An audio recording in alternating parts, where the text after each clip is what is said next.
Story 1. On my wedding day, my fiancé left me at the altar to help his manipulative mother. So I put an end to it. I'm 28 years old, and I should have seen the red flags 2 years ago when I first met his mother. But love makes you blind, doesn't it?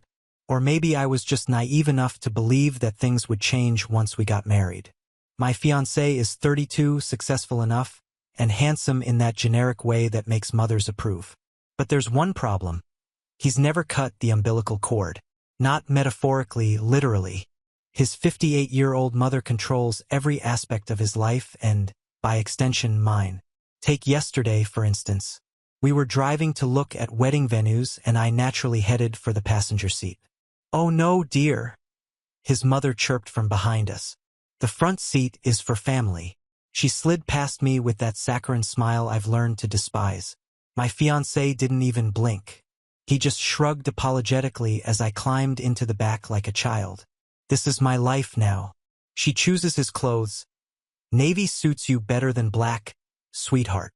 She rearranges our apartment when she visits. "This couch would look so much better against that wall." She even has opinions about our bedroom, commenting on the thread count of our sheets and suggesting we need more romantic lighting with a wink that makes my skin crawl. The worst part? He agrees with everything. Every single thing. She just cares about us. He tells me when I try to bring it up. She wants what's best. But what's best for whom? Certainly not for me. Sitting in restaurant booths while she feeds him bites of dessert like he's 5 years old? Not for me. Listening to her detailed opinions about when we should start having children and how many we should have. Not for me. Watching my grown man fiancé call his mother 3 times a day to report his whereabouts like a teenager with a curfew? I've tried talking to him about boundaries. God knows I've tried. But every conversation ends the same way, with him defending her and me feeling like the unreasonable one.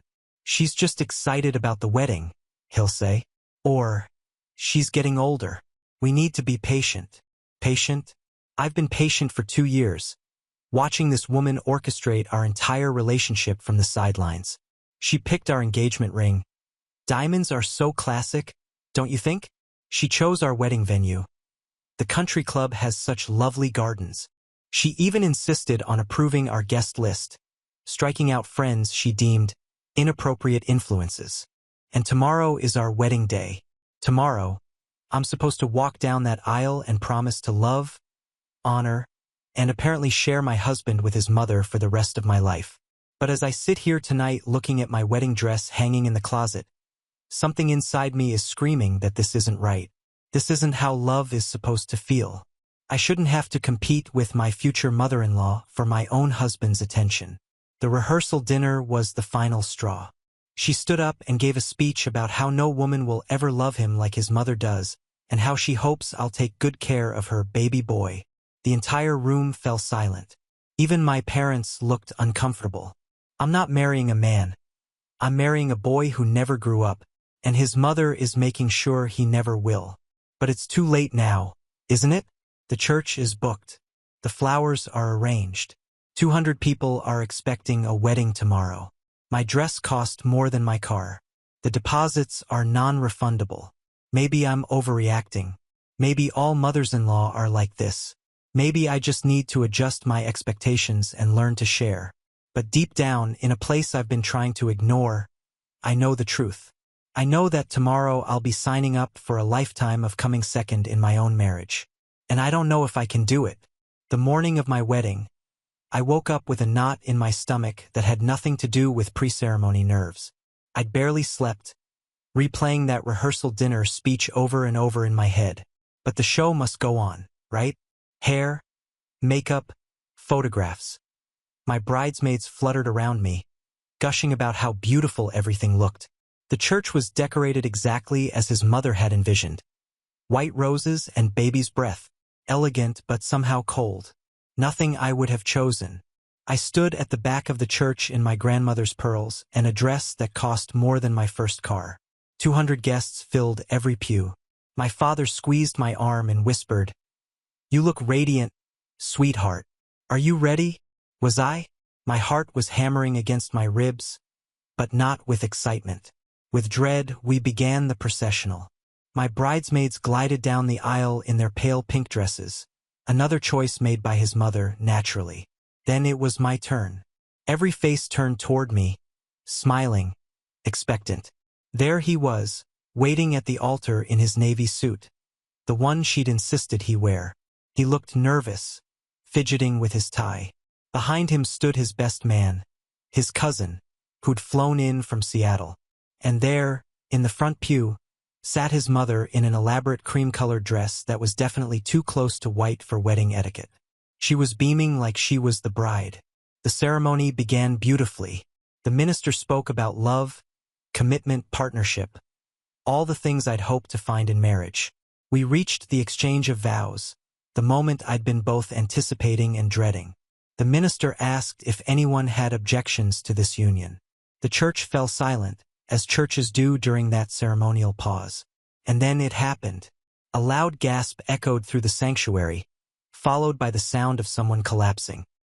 His mother had suddenly clutched her chest and slumped forward in her pew, her face contorted in apparent agony. "My heart," she wailed. "Something's wrong with my heart." The congregation erupted in concerned murmurs. Someone shouted to call an ambulance. My future father-in-law looked genuinely panicked, but I knew. God help me, I knew exactly what this was. My fiancé didn't hesitate. He stepped away from me, from the altar, from our vows, and rushed to his mother's side. Mom, what's wrong? Someone call 911. I stood there in my wedding dress, holding my bouquet, watching the man I was supposed to marry choose his mother over me at the most important moment of our lives. The minister looked confused. Guests were standing up to get a better look, and my parents were staring at me with a mixture of concern and mortification. This was it, the moment of truth that I'd been unconsciously preparing for during 2 years of being pushed aside, dismissed, and relegated to second place. I walked down from the altar, my heels clicking against the marble floor. The sound seemed to echo in the chaos. I approached my fiancé, who was kneeling beside his mother, holding her hand. "Choose," I said quietly, but my voice carried in the acoustics of the church. He looked up at me, confused. "What? Choose right now," I repeated, louder this time. "Be my husband or continue being her eternal little boy. But you can't be both." His mother's episode seemed to intensify at my words. She gripped his hand tighter, breathing heavily. "I need you," she gasped. "Don't leave me." I watched his face. I saw the exact moment he made his choice. He stayed kneeling beside her. "I can't leave her like this," he said. "You have to understand." I understood perfectly. I'd understood for 2 years, but I'd chosen to ignore it. I'd chosen to hope things would change, that marriage would somehow magically transform our dynamic. I set my bouquet down on the altar and addressed our guests, my voice steady despite my shaking hands. "I'm sorry everyone came so far for this, but there won't be a wedding today. Apparently, the groom is already married." Then I walked back down that aisle alone, my train trailing behind me like a ghost. Behind me, I could hear the explosion of shocked whispers, but I didn't turn around. By evening, his mother had made a complete recovery. I heard from my cousin that she was actually seen dancing at the reception they held anyway, without the bride, of course. 1 week later, I was sitting in my apartment in the same pajamas I'd worn for 3 days straight, surrounded by wedding gifts I couldn't bear to return and sympathy flowers that were starting to wilt. The humiliation was suffocating. Every time my phone buzzed, I flinched, expecting another well-meaning friend asking if I was okay. I wasn't okay. I was a 28-year-old woman who'd been abandoned at the altar because a grown man couldn't cut his mother's apron strings. The story was probably making rounds at every dinner party in town. When the doorbell rang that Tuesday afternoon, I almost didn't answer, but the persistent knocking suggested whoever it was wasn't going away. I opened the door to find him, my ex-fiancé's uncle, the one family member I'd actually respected. At 47, he carried himself with the quiet confidence that comes from real success, not the inherited kind. He was the one who'd built the family business from the ground up, turning a small construction company into a multimillion-dollar enterprise. "I brought lunch," he said simply. holding up bags from the Italian place downtown. Figured you might not be eating much. I probably looked terrible. Unwashed hair, tear-stained cheeks, wearing sweatpants that had seen better days. But he didn't comment. He just walked past me into the kitchen and started unpacking containers of pasta and salad like he'd done it 100 times before. You don't have to pretend this is a social call, I said, slumping into a chair. If you're here to do damage control for your family, I'm here because what happened was wrong, he interrupted, not looking up from the containers. And because I've watched that woman manipulate my nephew his entire life, and I'm tired of pretending it's normal. I stared at him. In 2 years of family gatherings, no one had ever acknowledged what everyone could clearly see. He sat across from me, pushing a container of chicken Alfredo in my direction. Eat, then we'll talk about what you need. I don't need anything from your family, I said, but my stomach betrayed me by growling audibly. This isn't about family, he replied. This is about making sure you land on your feet. As I picked at the pasta, the first real food I'd had in days, he laid out practical solutions with the matter-of-fact efficiency of someone accustomed to fixing problems. A lawyer friend who could handle returning the gifts and dealing with vendor contracts. A real estate contact who could help me find a new apartment if I wanted to start fresh somewhere else. A recommendation for a good therapist. Why are you doing this? I asked. He was quiet for a long moment, turning his water glass in slow circles on the table. Because I've been married for 22 years to a woman I don't love, and I know what it's like to wake up every day in the wrong life, he said finally. You're 28. You have time to build something real. There was something in his voice. A loneliness that I recognized because I'd been feeling it, too, even while engaged. The loneliness of being with someone who didn't really see you. I keep thinking I should have known better, I admitted. All the signs were there. Love makes us stupid sometimes, he said with a slight smile. But stupidity isn't permanent. What matters is what you do next. Over the next hour, we talked. Really talked. He listened without trying to fix me or tell me everything happens for a reason. He didn't minimize what had happened or suggest I dodged a bullet. He just acknowledged that it hurt and that the hurt was valid. When he left, I felt something I hadn't experienced in months. Relief. Not happiness, not yet, but relief. It was like someone had finally told me it was okay to be angry about being treated badly. I looked around my apartment, our apartment technically, since my ex's name was still on the lease. Tomorrow I'd call the lawyer. Tomorrow I'd start the process of untangling my life from his. But tonight, for the first time in a week, I was going to shower and put on clean clothes. It seemed like a small thing, but it felt like the first step back to myself. 6 months after the wedding that never was, I was finally starting to feel like myself again. The lawyer had been worth every penny. Efficient, discreet, and completely professional about handling the mess of canceled vendors and returned gifts. I'd found a cozy one-bedroom apartment across town, away from all the places that held memories of him. The therapy sessions were helping, too. Dr. Martinez, I'd started calling her Maria after she insisted, helped me understand that what I'd experienced wasn't just a failed relationship, but a pattern of emotional manipulation that had slowly eroded my sense of self-worth. You're rebuilding your identity, she told me during our last session. That takes time, but you're making remarkable progress. The new job at the marketing firm downtown was exactly what I needed. Challenging enough to keep my mind busy, with colleagues who knew nothing about my personal drama.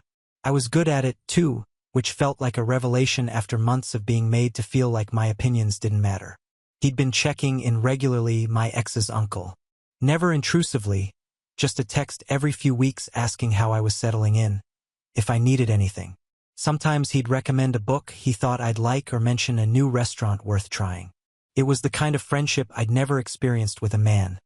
Completely without agenda, based on genuine respect and mutual understanding. We'd started meeting for coffee occasionally, usually on Saturday afternoons at a quiet place near the river. He'd tell me about the challenges of running his business, the satisfaction of building something from nothing. I'd share stories from my new job, my small victories in rediscovering who I was outside of that suffocating relationship. You seem different, he observed during one of our conversations. stirring sugar into his espresso. Stronger. I feel different, I admitted. Like I'm finally allowed to take up space in my own life. He smiled at that, the kind of smile that reached his eyes. That's exactly how it should be. What struck me most about our friendship was how he listened. Really listened. When I talked about my ideas for improving processes at work, he didn't dismiss them or suggest modifications. He asked thoughtful questions, challenged my assumptions in ways that made me think harder, better. It was intoxicating being treated like an intellectual equal by someone I respected. "You're nothing like your nephew," I told him once, making him laugh. A genuine, surprised sound. "Yes, well, intelligence isn't hereditary," he'd replied. "Neither is wisdom, unfortunately." He never talked much about his own marriage, but I could read between the lines. 22 years of going through the motions, of sleeping in the same bed as someone who'd never really known him. His wife was perfectly nice, perfectly appropriate. I'd met her at family gatherings, but there was no spark there. No connection deeper than shared social circles and financial comfort. I found myself looking forward to our conversations more than I probably should have. He had this way of making me feel seen, valued, intellectually stimulated. After years of having my thoughts dismissed or ignored, it was like discovering I had a voice that someone actually wanted to hear. "I've been thinking about what you said last week," he told me one afternoon, about expanding the company's environmental initiatives. "I've scheduled a meeting with some consultants next month." The fact that he'd not only remembered my suggestion but acted on it made something warm unfurl in my chest. This was what partnership looked like. Two people building something together, respecting each other's contributions. I was learning what it meant to be valued for my mind, not just tolerated as an accessory to someone else's life. And for the first time in years, I was excited about my future. 1 year after the wedding disaster, I was sitting across from him at our usual coffee shop when I realized I was in trouble. Not the kind of trouble that ruins your life, the kind that changes it completely. He was telling me about a business trip to Seattle, describing the city's energy and innovation, when he paused mid-sentence and looked at me with an expression I'd never seen before. Something had shifted in the air between us, a recognition that we both felt, but neither wanted to acknowledge. "I should probably head home," he said quietly, checking his watch, even though we'd only been there for 30 minutes. But he didn't move to leave. Neither did I. "This is complicated," I whispered, voicing what we'd both been dancing around for months. He nodded, running his hand through his graying hair, a gesture I'd come to find incredibly attractive, though I'd tried not to notice. "Very complicated." The attraction had been building slowly, so gradually that I'd managed to pretend it wasn't happening. But sitting there, watching him struggle with the same feelings I'd been fighting, I couldn't deny it anymore. This wasn't just friendship. This was something much deeper and infinitely more dangerous. Over the following weeks, our coffee meetings became more infrequent. When we did see each other, there was a tension that made casual conversation nearly impossible. We were both trying to step back from whatever was growing between us, but the connection we'd built was too strong to simply ignore. He started marriage counseling with his wife. He told me this during what would be our last coffee meeting for several months. "I owe it to both of us to try," he said, but his eyes looked hollow. 22 years is a long time to throw away.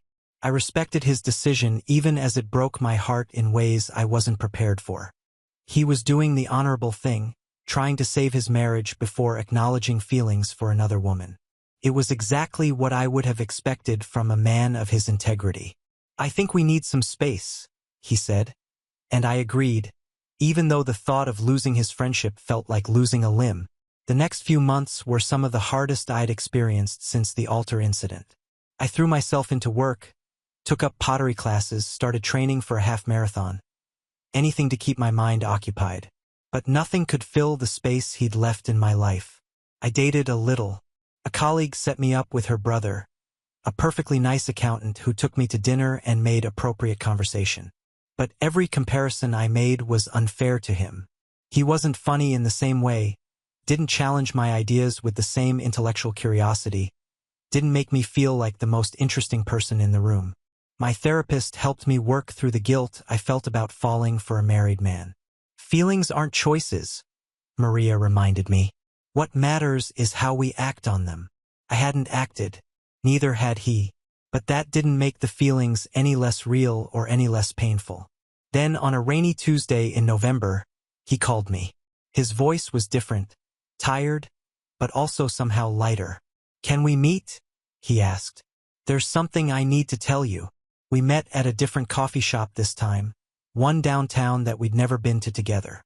He looked like he'd aged 5 years in the months we'd been apart. "I'm getting divorced," he said without preamble. "We've been in counseling for months, trying to find something worth saving, and we finally admitted there's nothing there. There never really was." My heart started racing, but I kept my expression neutral. "How do you feel about that?" "Relieved," he admitted.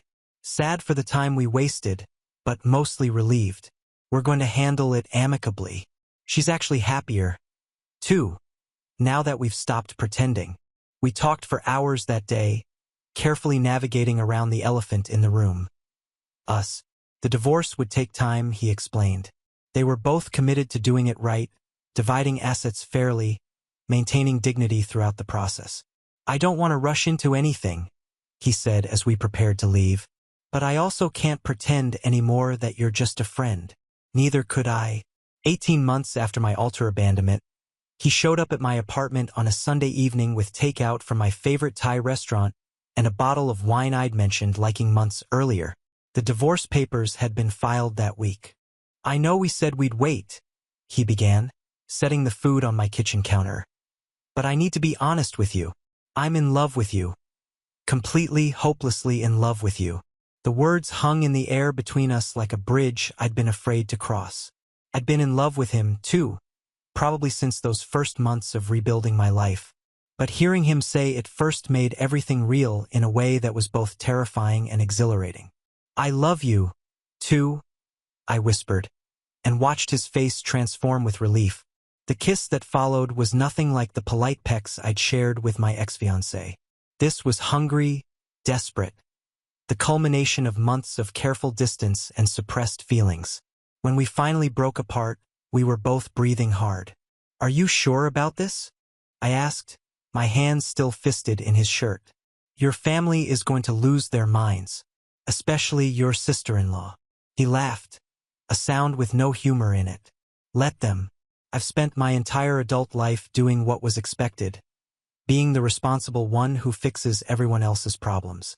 For once, I'm going to choose what makes me happy." We agreed to keep the relationship private until his divorce was finalized.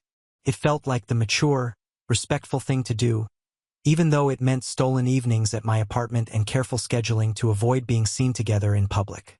Those secret months were some of the happiest of my life. Away from the judgment of others, we could just be ourselves. Two people who'd found something rare and precious and were determined to protect it. He'd arrive at my place after work with groceries and cook dinner while I told him about my day. We'd sit on my couch reading different books, our legs tangled together, occasionally sharing interesting passages. He introduced me to jazz music and single malt whiskey. I got him hooked on true crime podcasts and convinced him to try yoga. "I never knew a relationship could be this easy," he told me one evening as we walked along the river path near my apartment. It was nearly dark, safe from recognition. "Easy," I laughed. "You call secret dating easy?" "I call being with someone who actually likes me easy," he said, squeezing my hand.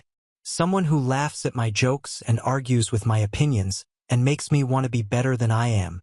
The contrast with my previous relationship was stark and painful.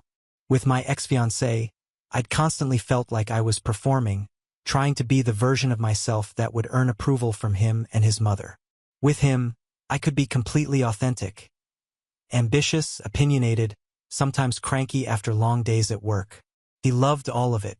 We talked about everything. Books, politics, childhood memories, dreams for the future. He told me about building his company from nothing, the satisfaction of creating something lasting. I shared my ideas about starting my own marketing consultancy someday, and instead of dismissing the plan, he helped me refine it. "You have excellent instincts," he said after reviewing my business plan. With the right backing and connections, you could build something significant. 3 months into our secret relationship, his divorce became final. The settlement was generous but fair. His ex-wife got the house and half of his non-business assets. She seemed genuinely relieved to be free, already making plans to travel and explore interests she'd neglected during their marriage. Now what? I asked the night the papers were signed. Now we stop hiding, he said, pulling me close. I want to take you to dinner at the best restaurant in the city. I want to hold your hand in public. I want everyone to know that I'm with the smartest, most beautiful woman I've ever met. I should have been excited, and I was, but I also knew that going public would mean facing his family, and particularly my ex-fiancé and his mother. The thought made my stomach clench with anxiety. They're going to say terrible things about me, I said.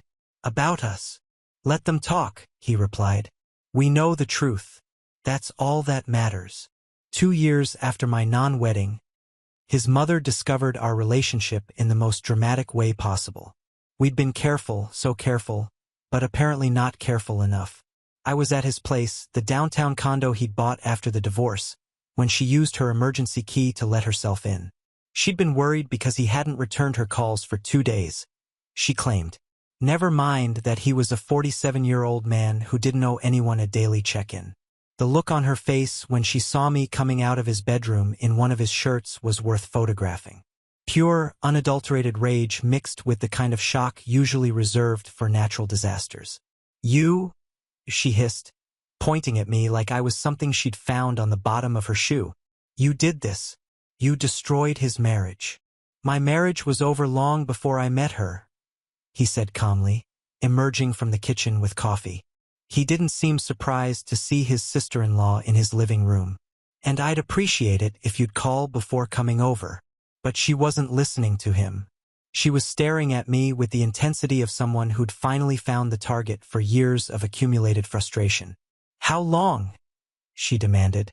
That's none of your business, I replied, accepting the coffee mug from him. My hands were steady, which surprised me. I felt remarkably calm for someone facing down my worst nightmare. It is my business when you're destroying this family, she shrieked. First you humiliate my son at his own wedding, and now you steal his uncle? What kind of person are you? The kind who doesn't abandon someone at the altar, I said quietly. The silence that followed was deafening. Even she seemed to realize she'd overplayed her hand by bringing up the wedding. I want you out of this family, she said, her voice dropping to a venomous whisper. Stay away from him. Stay away from all of us. I don't think that's your decision to make, he said, his arms sliding around my waist. This is my life, not yours to control. By the next day, the whole family knew. His phone didn't stop ringing. Relatives calling to express their shock, disappointment, concern for his state of mind. My ex-fiancé called him personally, screaming about betrayal and family loyalty until he hung up. The accusations were predictable and cruel. I was a gold digger who'd targeted him from the beginning. A manipulative woman who destroyed one relationship and was now destroying another. A shameless opportunist who'd seduced a grieving divorcee. They're saying I planned this, I told him after a particularly vicious voicemail from his nephew's wife. That I've been after your money since the beginning. Do you care what they think? He asked. I considered the question seriously. A year ago, the answer would have been yes. The old me would have been devastated by their disapproval, would have tried to explain and defend and justify. But that woman had died at the altar 2 years ago. No, I realized with surprise. I really don't. The social fallout was swift and brutal. We lost friends who didn't want to pick sides or who decided we were the villains in this story. Invitations dried up. People who'd been warm and friendly before now avoided eye contact at the grocery store. But something interesting happened in the midst of the scandal. Other people I hadn't expected, reached out with support. My boss at the marketing firm took me to lunch and shared her own story of leaving an unhappy marriage for true love. My therapist reminded me that other people's opinions weren't facts. Even some of his business associates privately congratulated him on finding happiness. The people who matter understand, he told me one evening as we read the latest gossip circulating through their social circles. The rest never mattered anyway. 2 years and 3 months after the altar incident, we made the decision that would change everything. We were going to get married. The proposal wasn't traditional. We'd been discussing it for weeks like the partnership it was. No dramatic gestures or surprise rings. Just two adults deciding to legally commit to the life they'd been building together. "I want to do this right," he told me as we sat in his lawyer's office, discussing prenuptial agreements and estate planning. "I want you protected no matter what happens." The prenup he proposed was unlike anything I'd ever heard of. Instead of protecting his assets from me, it guaranteed me a significant portion of everything he'd built. 60% of the business, ownership of properties, investment portfolios, a true partnership in every sense. "This is insane," I said, staring at the documents. "What if we don't work out?" "Then you'll still be set for life," he replied simply. "You helped me remember what happiness feels like. That's worth more than money." But the real shock came when he announced his intentions to the family. Not about the marriage. They'd suspected that was coming. It was about the changes he was planning to make. For years, he'd been the family ATM, subsidizing his nephew's lifestyle, paying for his sister-in-law's shopping sprees, covering car payments and vacations and emergencies, both real and imagined. The family had grown accustomed to his generosity, had come to see it as their right rather than his choice. "That stops now," he announced during a family dinner we'd been foolish enough to attend. "My priority is my wife and the family we plan to build together." The explosion was immediate and fierce. How could he abandon family for some woman who'd already proven she was destructive? How could he be so selfish after everything they'd done for him? "What exactly have you done for me?" he asked calmly, cutting through the hysteria. "Because from where I sit, I've been the one doing all the giving."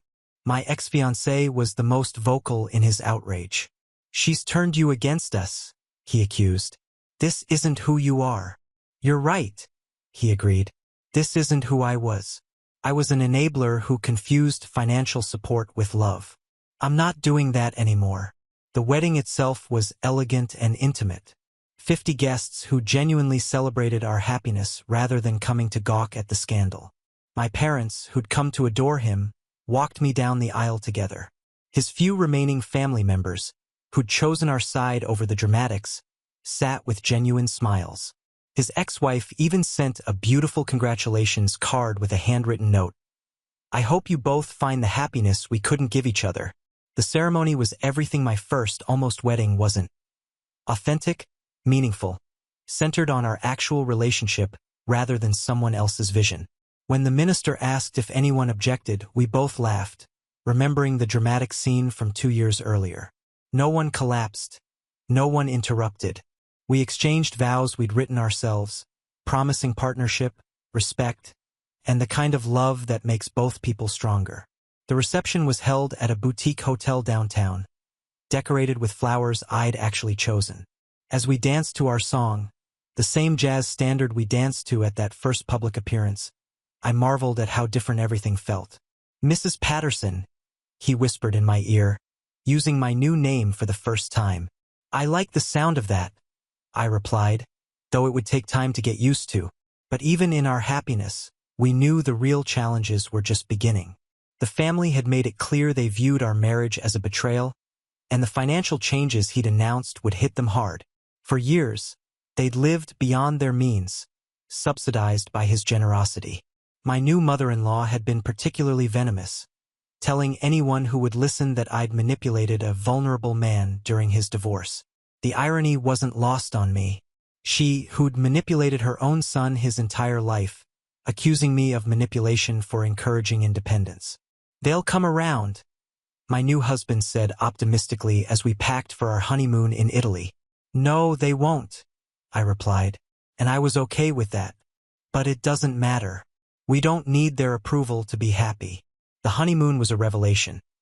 2 weeks of exploring Tuscany, eating incredible food, making love without worrying about who might see us together. For the first time in years, we both completely relaxed. On our last night in Florence, as we sat on the terrace of our hotel overlooking the Arno River, He pulled out his phone and showed me a series of increasingly desperate texts from various family members. "Your nephew's been calling about his car payment," I noted, scrolling through the messages. "He has a job," my husband replied, pouring more wine. "He can make his own car payments. And your sister-in-law wants you to cover her credit card bill. She has a husband for that." It was strange watching him establish boundaries he should have set decades ago. But better late than never, I suppose. The real test would come when we returned home and the family realized he wasn't bluffing about cutting off the financial support. They'd assumed his marriage was just a phase, that eventually he'd come to his senses and return to being their personal bank. They were about to learn otherwise. As we flew back to the States, I squeezed his hand and prepared for the war that was coming. Because it was coming, I could feel it. The family that had lived off his generosity wasn't going to accept their new reality quietly. But for the first time in my life, I felt ready for whatever they could throw at us. I wasn't the broken woman who'd been abandoned at an altar anymore. I was a wife, a partner, and soon to be a business owner with real power. Let them come. 3 years after my altar humiliation, I walked into the headquarters of Patterson Construction as the majority owner of a multi-million-dollar company. The irony was delicious. The legal paperwork had been finalized while we were on our honeymoon. As my husband's wife, I now controlled 60% of the business that had made his entire family wealthy. The same family that had spent months calling me a gold digger was about to discover what real power looked like. My first order of business was a complete audit of company finances. What I found was worse than I'd suspected. Years of nepotism, inflated salaries for no-show jobs, and a shocking lack of professional oversight. My ex-fiancé was officially listed as Regional Development Manager with a salary of $95,000 per year. His job description was vague, his responsibilities unclear, and according to the time logs, he rarely worked more than 20 hours a week. His mother was on the payroll as a consultant, making $60,000 annually for what appeared to be nothing more than occasionally attending family dinners where business was discussed. Various cousins, in-laws, and family friends had carved out their own little fiefdoms within the company structure, drawing generous salaries while contributing minimal value. "This has to stop," I told my husband as we reviewed the books in our home office. "We're running a business, not a charity." "I know," he sighed, rubbing his temples. "I've known for years, but it was easier to just let it slide than deal with the family drama." "Well, the drama is coming anyway," I replied, pulling up the organizational chart I'd been working on. "We might as well earn it." The staff meeting I called for the following Monday was legendary in company history. Every employee, real and fictitious, was required to attend. The conference room was packed with people who'd grown comfortable treating the company as their personal ATM. I stood at the head of the table in my best suit, looking every inch the businesswoman I'd become. Next to me, my husband provided silent support, making it clear we were presenting a united front. Effective immediately, this company will operate as a professional business rather than a family welfare system, I announced, distributing packets of new job descriptions and performance expectations. The explosion of outrage was immediate and predictable. How dare I waltz in and destroy what they'd built? Who did I think I was, anyway? "I'm the majority owner," I replied calmly to my ex-fiancé's red-faced shouting. "And these changes aren't suggestions." The new policies were simple but revolutionary for this family business. Employees would work full-time hours for full-time salaries. Performance would be measured and reviewed quarterly, and positions would be justified by actual business needs. Anyone unable or unwilling to meet professional standards was welcome to seek employment elsewhere. My ex-fiancé lasted exactly 2 weeks under the new regime. Faced with actual work expectations and performance metrics, he submitted his resignation with a scathing letter about how I'd corrupted his uncle and destroyed the family business. His mother's consulting contract was terminated immediately. There was no legitimate business justification for her position, and her primary qualification seemed to be having opinions about things that weren't her concern. Over the following months, we trimmed the workforce by 30%, eliminating redundancies and phantom positions. The remaining employees, those who actually contributed value, received significant raises and better benefits. Company profits increased by 40% in the first quarter after restructuring. "You've transformed this place," my husband told me as we reviewed the quarterly reports. "I should have done this years ago." "You weren't ready years ago," I replied. "And you didn't have a partner who understood business operations." The family's response to their new financial reality was swift and vicious. We received angry phone calls, threatening letters, and social media posts calling me every name in the book. My ex-fiancé started a whisper campaign, claiming I'd stolen his inheritance and manipulated his uncle into abandoning his family responsibilities. But the numbers didn't lie. The company was more profitable, more efficient, and more professionally managed than it had ever been. Our remaining employees were happier and more productive. Our clients were receiving better service. "No regrets?" my husband asked one evening as we celebrated landing a major new contract. I looked around our beautiful home, thought about the thriving business we were building together, and considered the life of purpose and partnership we'd created. "Not a single one," I replied, raising my wine glass in a toast. "To cutting dead weight." "To new beginnings," he countered. And we drank to the future we were building, free from the family that had never deserved his generosity anyway. For years after the wedding that changed everything, mine that never happened and the one that actually mattered, the consequences of my business decisions were rippling through his family like a tsunami. My ex-fiancé, now 36, was working his first real job in over a decade. The software company that hired him as a junior marketing associate was probably unaware they'd employed a man who'd never actually had to show up consistently anywhere in his adult life. According to mutual acquaintances, he was struggling with the concept of a 40-hour work week, having to ask permission for vacation days, and being held accountable for deliverables and deadlines. The basic realities of employment that most people learn in their 20s were foreign concepts to someone who'd coasted on family money his entire career. His mother's situation was even more dramatic. Without her consulting income and the various financial supports my husband had provided over the years, she'd been forced to sell her expensive townhouse and move into a modest apartment across town. "She's working at a department store," my husband reported after running into a family friend at the grocery store. "Part-time in the cosmetics section." At 62, she was learning what millions of Americans had always known: that surviving requires actual work, not just manipulating the people around you to subsidize your lifestyle. The credit cards that my husband had been quietly paying off for years were now her responsibility. The luxury car lease he'd covered was replaced by a 7-year-old sedan. The weekly mani-pedis and expensive salon visits were luxuries of the past. But perhaps the most satisfying change was watching my ex-fiancé navigate the world without his mother's constant interference. Mainly because she was too busy working to micromanage his life.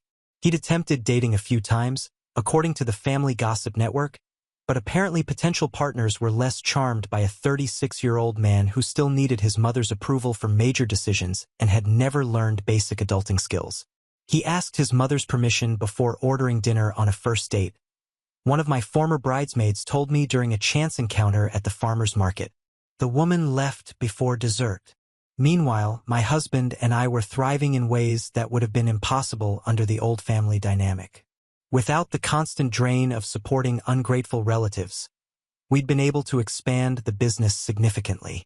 We'd acquired 2 smaller construction companies, opened a branch office in the next state, and diversified into commercial real estate development. I'd proven to have excellent instincts for investment opportunities and business strategy. "You should consider an MBA," my husband suggested one evening as we reviewed proposals for a major downtown development project. "You have natural talent, but formal training would take you to the next level." I was already enrolled in evening classes at the local university's executive program. At 31, I was finally pursuing the advanced education I'd put on hold for a relationship that had never valued my ambitions. Anyway, the contrast with my old life was stark and sometimes surreal. For years ago, I'd been a woman whose opinions were dismissed, whose dreams were considered impractical, and whose worth was measured primarily by how well I accommodated other people's needs. Now, I was co-running a multimillion-dollar company, pursuing an advanced degree, and married to a man who actively encouraged my ambitions rather than merely tolerating them. "I got a Christmas card from your nephew," I mentioned to my husband one December evening, showing him the generic holiday greeting that had arrived in our mail. Inside, my ex-fiancée had written a brief note. Hope you're both well. Things are good here, working hard and learning a lot. There was no anger in the message, no bitterness or blame. Just the simple acknowledgement of someone who'd finally been forced to grow up and was perhaps discovering that independence, while challenging, had its own rewards. Think he's learned anything? My husband asked, reading the note. I think he's learned that his mother can't solve all his problems, I replied. Whether he's learned to solve them himself remains to be seen. We never responded to the card, but I kept it tucked in my desk drawer as a reminder of how far we'd all come from that dramatic scene at the altar 4 years earlier. Some lessons can only be learned the hard way. Some people only grow when they have no other choice. And sometimes the best thing you can do for someone is to stop enabling them to remain weak. 5 years after my altar abandonment, I was standing in my corner office overlooking the city, one hand on my growing belly, the other holding a business magazine featuring our company on the cover. Regional construction firm becomes state powerhouse.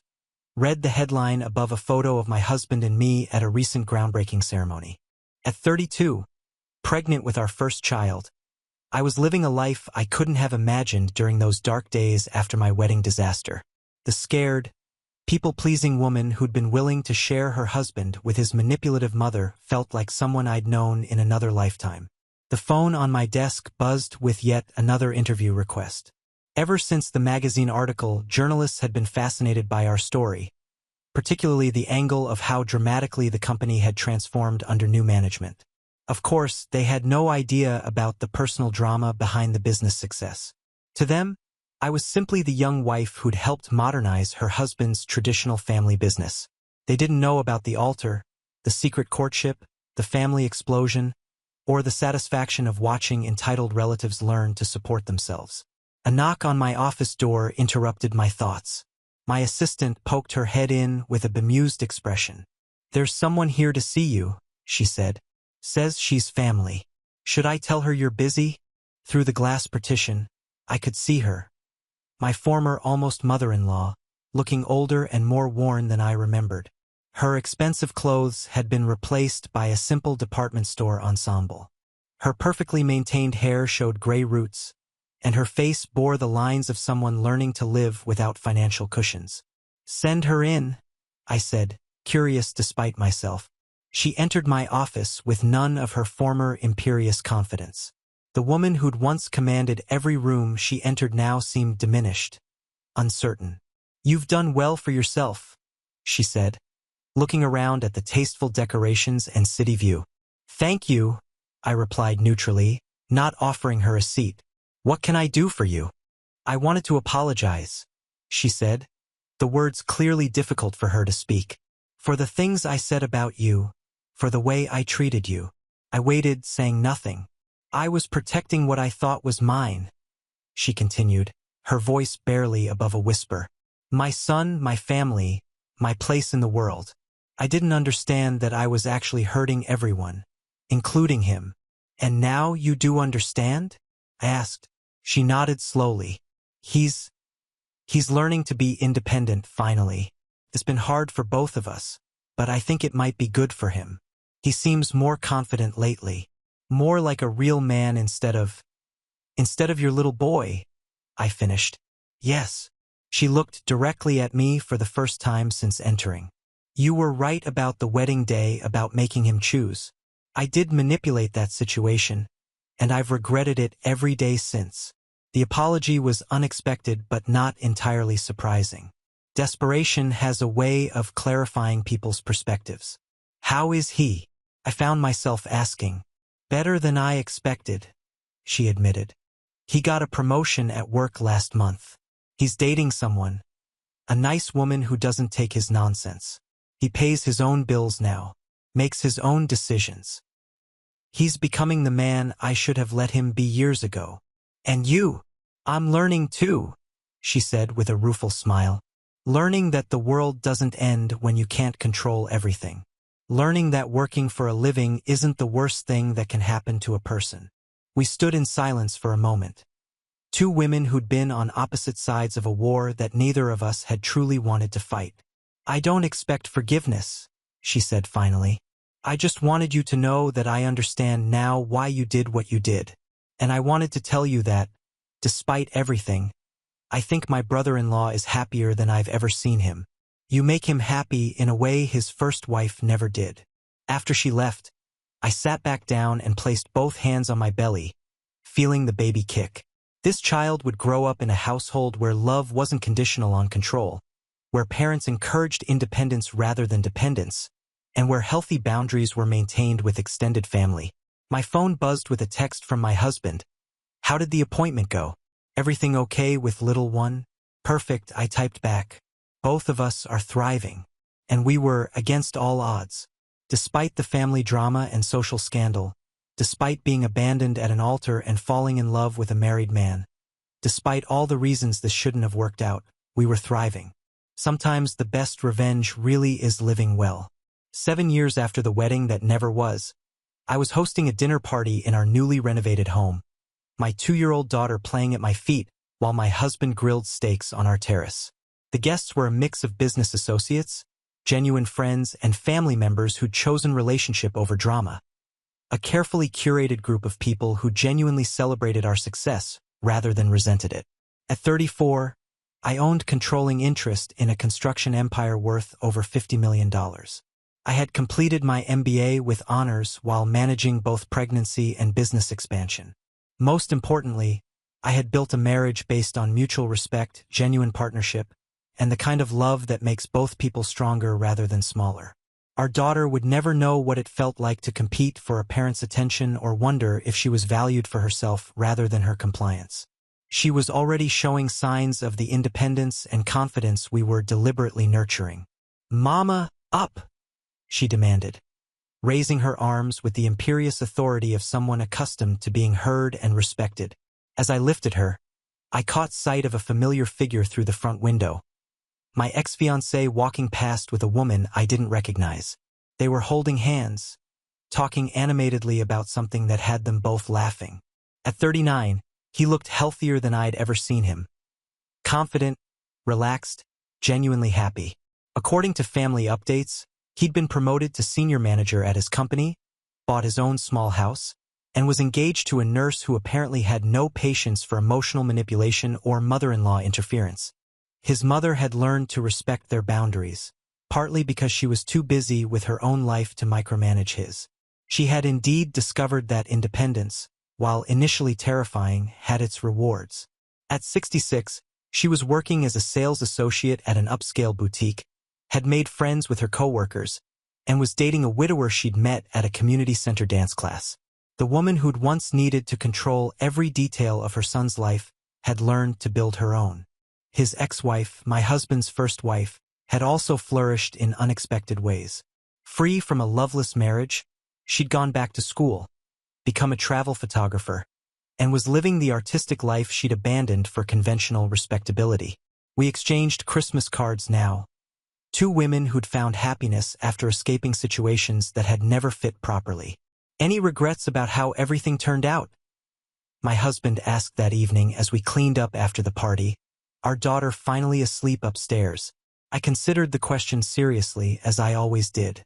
7 years ago, I'd been a different person. Smaller, more frightened, willing to accept scraps of attention rather than demand the love I deserved. The woman I'd been would never have had the courage to build this life, to take control of a major company, to stand up to family pressure, or to choose happiness over approval. If someone had told me at 28 that getting abandoned at the altar was the best thing that could happen to me, I'd have thought they were insane, I said, loading wine glasses into the dishwasher. But it forced me to discover who I really was underneath all that people-pleasing. "And who are you?" he asked, wrapping his arms around me from behind. "Someone who knows her worth," I replied without hesitation. "Someone who refuses to settle for anything less than real love. Someone who learned that the right person will choose you every single time, not just when it's convenient." Through our kitchen window, I could see the city lights twinkling in the distance.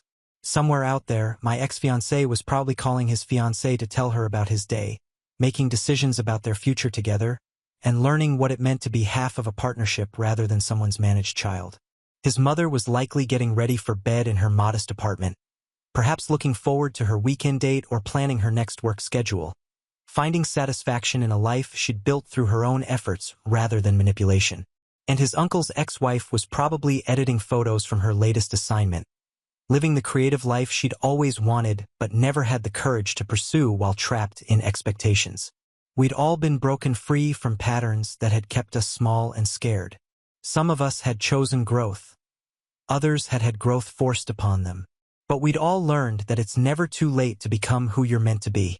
"Come on," my husband said, taking my hand. "Let's check on our little CEO before bed." As we climbed the stairs together, I reflected on how completely my life had transformed. The scared woman who'd been willing to compete with a mother-in-law for scraps of attention had become someone who commanded boardrooms, made million-dollar decisions, and never doubted her right to be heard. Sometimes the best thing that can happen to you is having your old life completely destroyed. It's the only way to discover how strong you really are and how much happiness you deserve. Standing in my daughter's doorway, watching her sleep peacefully in a home filled with unconditional love and genuine respect, I knew I'd finally gotten the fairy tale ending I'd always deserved. Not the one I'd originally planned, but something infinitely better. A life built on truth instead of compromise, on strength instead of submission, and on the radical idea that love should make you more yourself, not less. My daughter would grow up knowing that she never had to settle, never had to compete for love, and never had to choose between being herself and being accepted. That was the real victory. Not the money or the business success or even the personal satisfaction of watching entitled people learn to work for a living. The real victory was breaking a cycle and ensuring the next generation would never accept less than they deserved. Sometimes the best revenge really is living well. But more than that, sometimes it's raising children who will never need revenge because they'll never allow themselves to be diminished in the first place. Now on to the next story. Story 2. My jealous sister tried to sabotage my relationship by telling her I was an unstable liar. But what happened next was the most satisfying thing in my life. I had no intention of airing family drama online, but honestly, I'm so upset that I can't just let this go. Here's the situation. I've got my life fairly together. I worked hard all through college, landed a good engineering job, and kept a low profile. No wild parties, no arrests, nothing like that. I'm not perfect, but I don't have skeletons in the closet. For the last 4 years, I've been with my girlfriend, Riley. She's smart, beautiful, incredibly funny, and rock solid. She's not the kind of person who plays games or gets swept up in drama. We've built something real, something most people our age don't even know how to start. We were talking about moving in together this summer. Lease signed, buying furniture, the whole deal. Everything was finally calm until Megan showed up. Megan is my older sister. And when I say older, I mean she's been acting like a reckless teenager for the past 10 years. She married a loser right out of high school, dropped out of college, spent years jumping from part-time job to part-time job, and eventually ended up in the middle of a nasty divorce.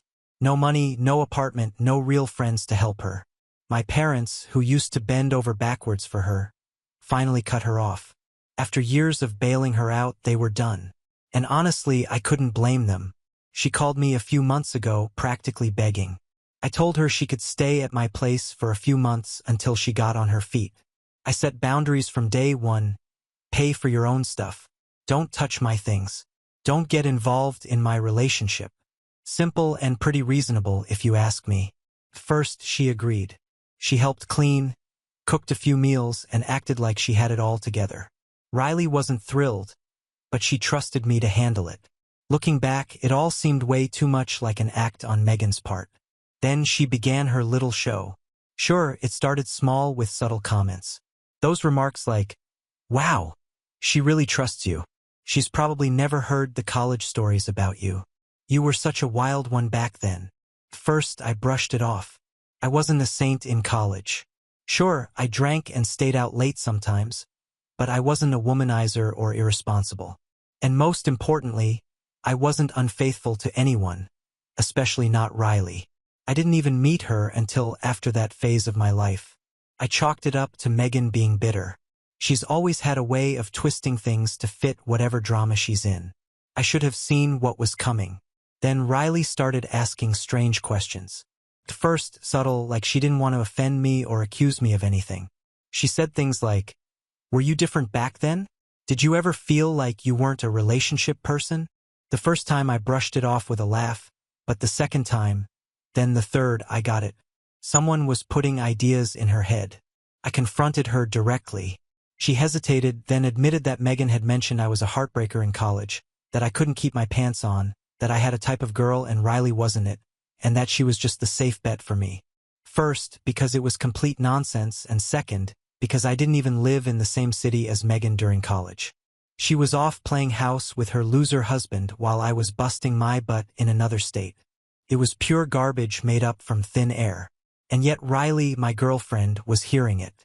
Meanwhile, Megan acted totally normal with me. Joking, watching TV, cooking. Like she wasn't trying to destroy my relationship behind my back. I decided I needed to get ahead of it. But the breaking point came last night. I found a half-written journal Megan left open on the coffee table. Normally, I respect privacy, but she was staying in my house and stirring up drama. I wasn't going to give her another chance. In the journal, she wrote about how she was protecting Riley, how she was saving her from heartbreak because I was born to cheat and didn't know how to love someone. She really saw herself as the hero in the story. She truly thought she was doing the right thing. I took a photo of it just in case because you never know. When Riley got home, I showed her. I said flat out that if she's doubting me because of Megan, we need to talk it out now before this gets worse. Riley looked like she wanted to throw up. She said she needed time to think. Now I'm here writing this, wondering what the hell is going to happen with her. I'm not going to let my sister destroy my life because she can't handle hers. I'm giving Riley space, but Megan has less than 24 hours to pack her stuff. She crossed a line she can't come back from. Edit because some people seem to be getting the wrong idea about Riley. Let me clarify. I understand how it might sound from the outside. Like she's insecure or naive, easily manipulated just because my sister whispered a few things in her ear. That's not who Riley is. She's probably one of the most self-confident people I've met. She's not the type to snoop through phones, get upset over baseless accusations, or let anyone, family or not, mess with her head that easily. But she's also smart enough to know when to ask questions instead of making assumptions. That's the difference. She didn't come accusing me of anything. She didn't start any drama.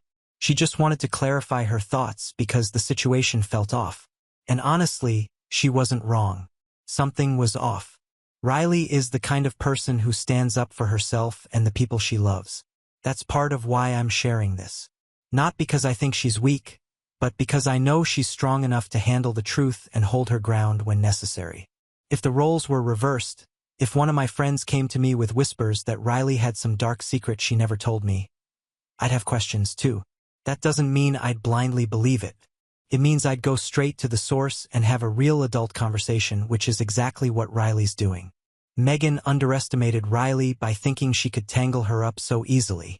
Riley is no pawn, and she definitely isn't someone you can turn against me with a few lies, if at all. This whole situation is only bringing us closer together, and Megan's about to learn that the hard way. Anyway, just wanted to clear that up before I post an update. I appreciate the people who get it. Update 1. First of all, I appreciate anyone who takes the time to read my story. Now, let me fill you in on the update, and believe me, it's a good one. Things at home after I posted weren't going great. Megan kept lurking around, pretending to mind her own business. But it was obvious she was just waiting for the perfect moment to strike again. And she had to be patient because that moment came the second Riley showed up at my place. When Riley arrived, everything seemed normal at first. She came in smiling, gave me a hug, and a quick kiss on the cheek like always. But when her eyes landed on Megan sitting on the couch, something changed. It was more like total annoyance. Riley sensed the tension immediately, and Megan didn't even try to hide her discomfort. She was pretending to look at her phone, but every few seconds she'd glance up, shooting us looks. I didn't say anything. Riley's not stupid. She picked up on it right away. And knowing her, she wouldn't let this slide. As expected, Riley didn't back down. We sat on the couch, ordered food, and got ready to chill and play video games. But Megan couldn't let things stay calm for long. She waited for the exact moment I went into the kitchen and then made her move. Later, Riley told me what happened. Megan's approach was classic, acting all sweet, pretending she was just worried. She plastered on a fake smile and tried to have a heart-to-heart, telling Riley she had concerns about me. Of course, she wasn't truly worried about me. She was trying to get Riley to buy into her twisted story. Megan started with a long, complicated monologue about my so-called dark past, trying to paint me as emotionally unstable.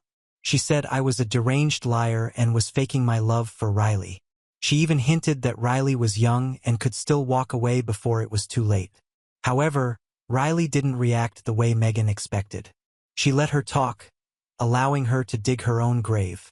Riley just stood there quietly until Megan finally ran out of steam. It was almost like Riley was giving her enough rope to hang herself. After Megan finished her speech, Riley stayed silent for a moment. Then, to Megan's surprise, Riley simply laughed, making it clear she was fully aware of how ridiculous Megan sounded. She couldn't help but mock her for trying to sell such a terrible story. Riley didn't hold back. She told Megan that if she really thought she'd believe any of that, she was sorely mistaken. After spending years with me, Riley knew exactly who I was, and Megan's lies weren't even close to making her doubt it. Yes, it made her realize just how deeply Megan had been scheming to create drama where there was none. Riley called her jealous, bitter, and unable to stand seeing me happy with someone else. Riley didn't stop there. Megan's face turned as red as a tomato. She went from feeling arrogant and confident to totally embarrassed. She tried to make excuses, saying she just wanted to help and had no bad intentions. But Riley didn't believe her for a second. With nowhere else to go, Megan did what she does best. She ran off to her bedroom, slamming the door behind her. Riley, on the other hand, stayed calm. Then, when I came back, she joked that I owed her ice cream for not punching Megan. At that point, I already knew Riley could stand up for herself. But when she told me everything that happened, I was honestly blown away. She wasn't just defending me. She was making it clear that nobody, not even my sister, could drive us apart. Later that night, Megan sent Riley a long text message trying to apologize for overstepping and insisting she was only being protective. Riley didn't respond. The next morning, she blocked her everywhere. No explanation, no drama. Since then, Megan has been avoiding both of us. She knows she can't pull any more stunts without looking even more pathetic than she already does. The 24-hour period has passed, which means she was kicked out of the house. I wouldn't say she left willingly. Took a bit of effort to get her out of here. Update 2. Well, a few days have gone by and things are as they've been for a while now. After Megan made that nasty comment to Riley, which Riley handled like a boss, I realized that just kicking her out wasn't going to be enough. She could still try to pull something. I wasn't going to let my sister keep up her stupid crusade, even if Riley wasn't going to believe her. After Riley left the house, I called Megan. I told her I knew exactly what she'd said. I told her she had completely crossed the line, and I told her one more stunt like that, and she'd be left without a brother. No more help of any kind. You'd think a grown woman would apologize or at least back down, right? But nope. Megan doubled down. She complained that I'd already kicked her out, and now she had to sleep on a tiny couch at a friend's place. She said that proved what kind of person I was and that Riley deserved to know who I really was. I asked her if she seriously believed she was protecting Riley from me. She had nothing, just vague insults and random incoherent stories that made no sense. The call ended with her hanging up like a teenager. I thought that was it for the night. I was wrong. The next morning, Riley sent me a text that made my blood boil. Hey, why did your sister message me last night? Apparently, after our argument, Megan went totally off the rails, sending Riley a huge wall of text from her friend's phone. It wasn't just rude comments. Now, this time, she sent fake proof. Old photos from college parties, literally public Instagram posts that Riley had already seen. Then she weaved an absurd story that I was hiding my true self and couldn't be faithful. She even dragged my ex-girlfriend into it, a girl I dated for like 3 months in my freshman year, trying to make it sound like I was a serial cheater. It was desperate and pathetic. Riley sent me screenshots of everything. Her reply to Megan was short. You should be ashamed. If you really cared about your brother, you'd support his happiness, not sabotage it. Lose my number. God, I love that woman. At this point, Megan had officially crossed a line she couldn't return from, so I did what I had to do. I packed the belongings she'd left behind when she was thrown out on bad terms and set them neatly, or not so neatly, by the door. I didn't want her stomping back in if she had to pick anything up. Finally, I called to tell her she could come get her stuff, but she didn't answer, so I left a message. Eventually, she showed up. She tried playing the victim. Tears and guilt trips and all. Oh, my things all ruined outside, and all because I was trying to help you both. She tried to spin it like she was strengthening our relationship by making us go through a crisis. You'll regret this when she breaks your heart, she said. And I told her, you'll regret biting the hand that feeds you. If you were worried about your stuff, maybe you should have thought of that before you tried to wreck my relationship again. She grabbed her stuff and left in a storm of passive-aggressive muttering. But my update doesn't end there. 2 days later, my mom called me. Apparently, Megan ran straight to her place, crying about how cold I was and how I kicked her to the curb. My mom was upset. Obviously, she's a mom. It hurts her to see her kids fighting. But when I explained everything to her and sent her the screenshots Riley gave me, she was truly disgusted. She apologized for even questioning me and said Megan needed a serious reality check. Dad wasn't so forgiving. He called Megan and told her straight up that she'd disgraced the family and wasn't welcome at their house until she apologized to both me and Riley. So now Megan is basically in a self-imposed exile. She hasn't apologized and has barely messaged me. Just one pathetic text. I hope you're happy. I don't know what Riley sees in a fish face like you. I left it on read. Meanwhile, Riley and I are great. Better than ever, honestly. All this drama somehow made things even stronger between us. So, in some twisted way, my sister was right, though she didn't do it for that reason. Riley had been talking about officially moving in for a while, and after all this, it felt like the right moment. So, yeah, yesterday we signed a lease together. New place, fresh start. No chaotic goblins living for free allowed. We move in 2 weeks. Update 3. Before I start, I just want to thank the good, sensible people who have taken my side. I've also gotten comments from people who seem just as unhinged as Megan. Folks who read my story and latched on to some random phrase to attack me with like, in the end, Megan helped your relationship because it made it stronger, and you're making a fuss over nothing. Well, good for you. I have some words. First, yes, my relationship is stronger because Riley isn't easily influenced. That's great, and I love that she isn't. But that doesn't take away from the fact that my sister tried to destroy my life. Second, if you think my sister was helping me, you might want to see a doctor ASAP. The crayon lodged in your brain is messing up your thinking. Anyway, enough attention to people who share opinions just because talking is free and they left their brains at home. After we got rid of Megan, things actually felt good for a while, which shows who the real problem was. Riley and I were just normal. We also talked more about it.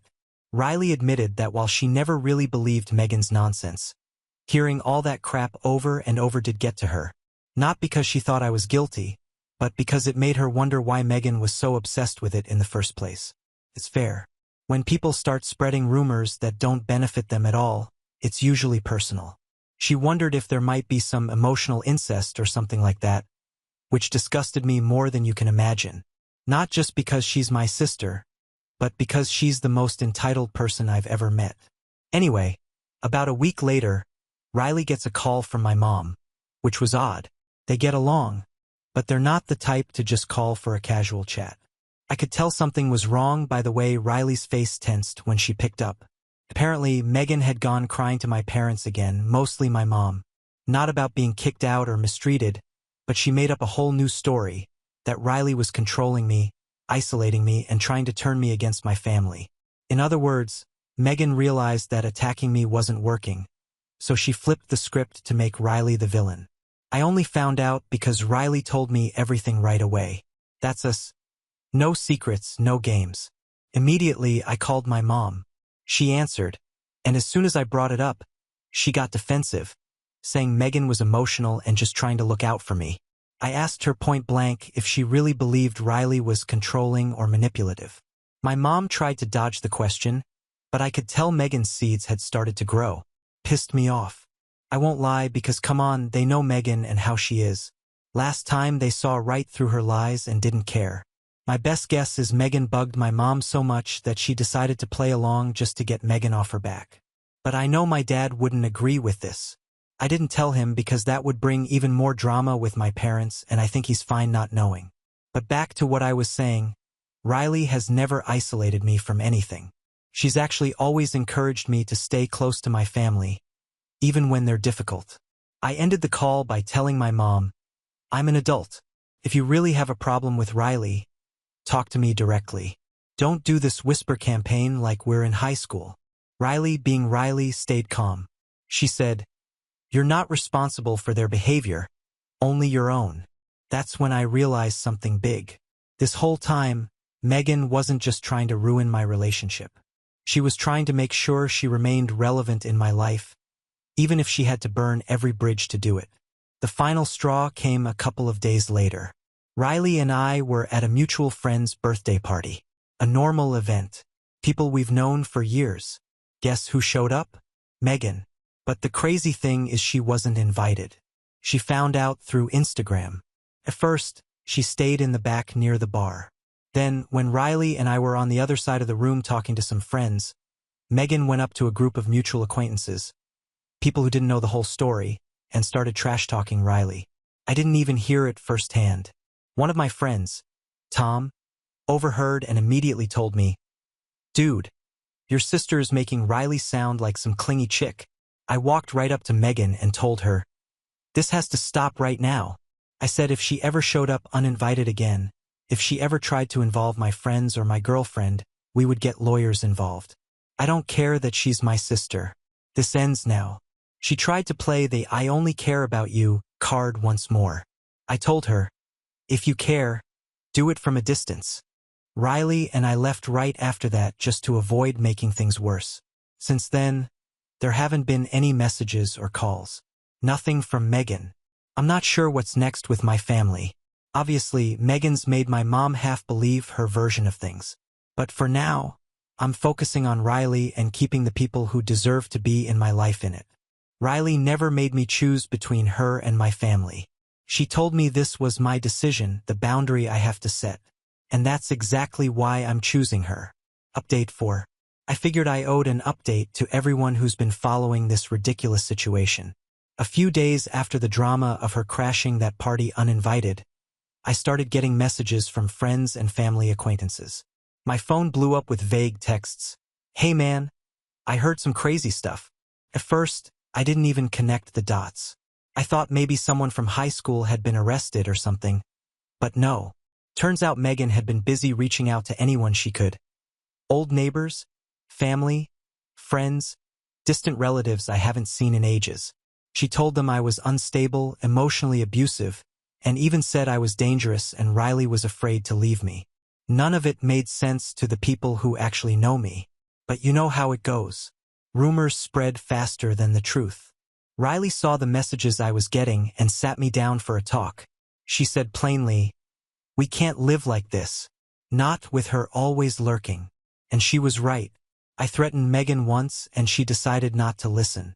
Threats only work if you're willing to follow through. We called a lawyer and now we're suing my sister for defamation as well as harassment. It's going to be a monetary suit, but we're also asking for a restraining order preventing her from talking about us. It's just getting started and it's already causing me stress. I'm anxious because I wish I could have that order in hand right now to silence her once and for all. The good thing is, as she keeps talking, it only helps our case. We're gathering all the evidence we can, forwarding it to my attorney. Update 5. The first thing we got was a restraining order which was quickly put to use. Megan decided to violate it, trying to reason with us and stop this craziness. In her words, but when we saw it was her, my plan was to call the police. Riley, however, said she'd do it while she went out to speak to Megan face to face. Megan wasn't expecting Riley, so she was caught off guard. When Riley went out, they started arguing. Megan told her that everything I was doing with the lawsuit was a clear sign I wasn't someone she could trust. In Megan's view, I was trying to silence anyone who wanted to warn Riley. It's funny. Depending on who asks my sister, she has a different answer. I'm bad, I'm different, etc. Riley told her to shut up for once and mind her own business. But Megan wanted to escalate even more. She started saying if Riley was afraid to leave me or whatever, she could count on Megan, that Megan would protect her.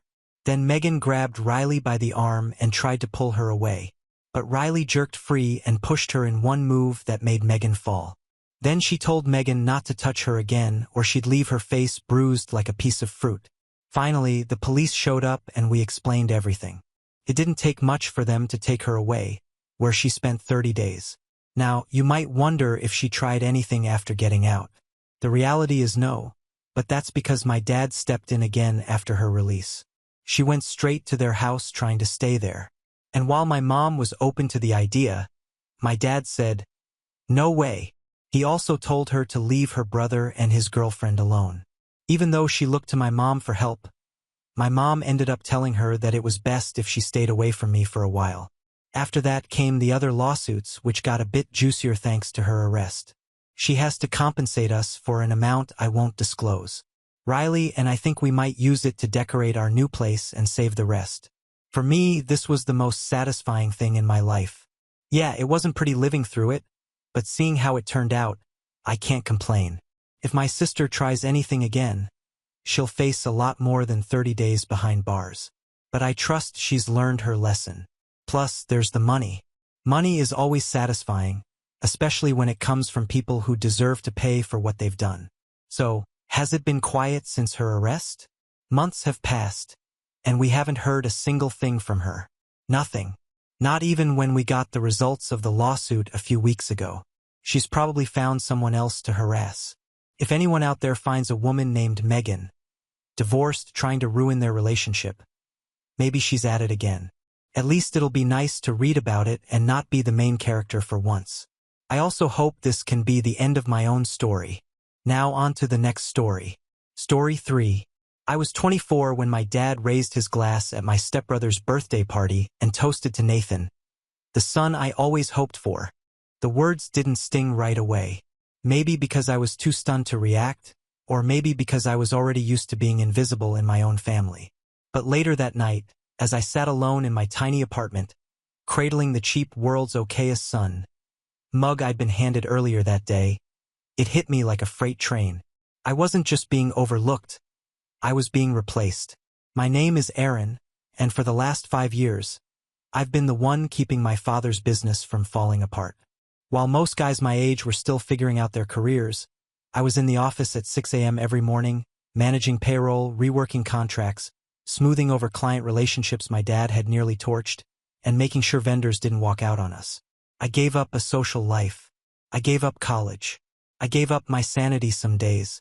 But I did it all because I genuinely thought that someday maybe he'd look at me the way he looked at Nathan. Nathan's not even blood. He's my stepbrother from my dad's second marriage to Sandra, who breathed into our lives when I was 16 and brought her then 15-year-old son with her. Back then, Nathan was loud, obnoxious, and allergic to responsibility. He'd strut around in designer sneakers he didn't pay for, blowing through every allowance he was given, and somehow still managed to convince everyone he was the victim when things didn't go his way. Sandra enabled him like it was a full-time job. "He's just creative," she'd say as he skipped school for the 4th time that week.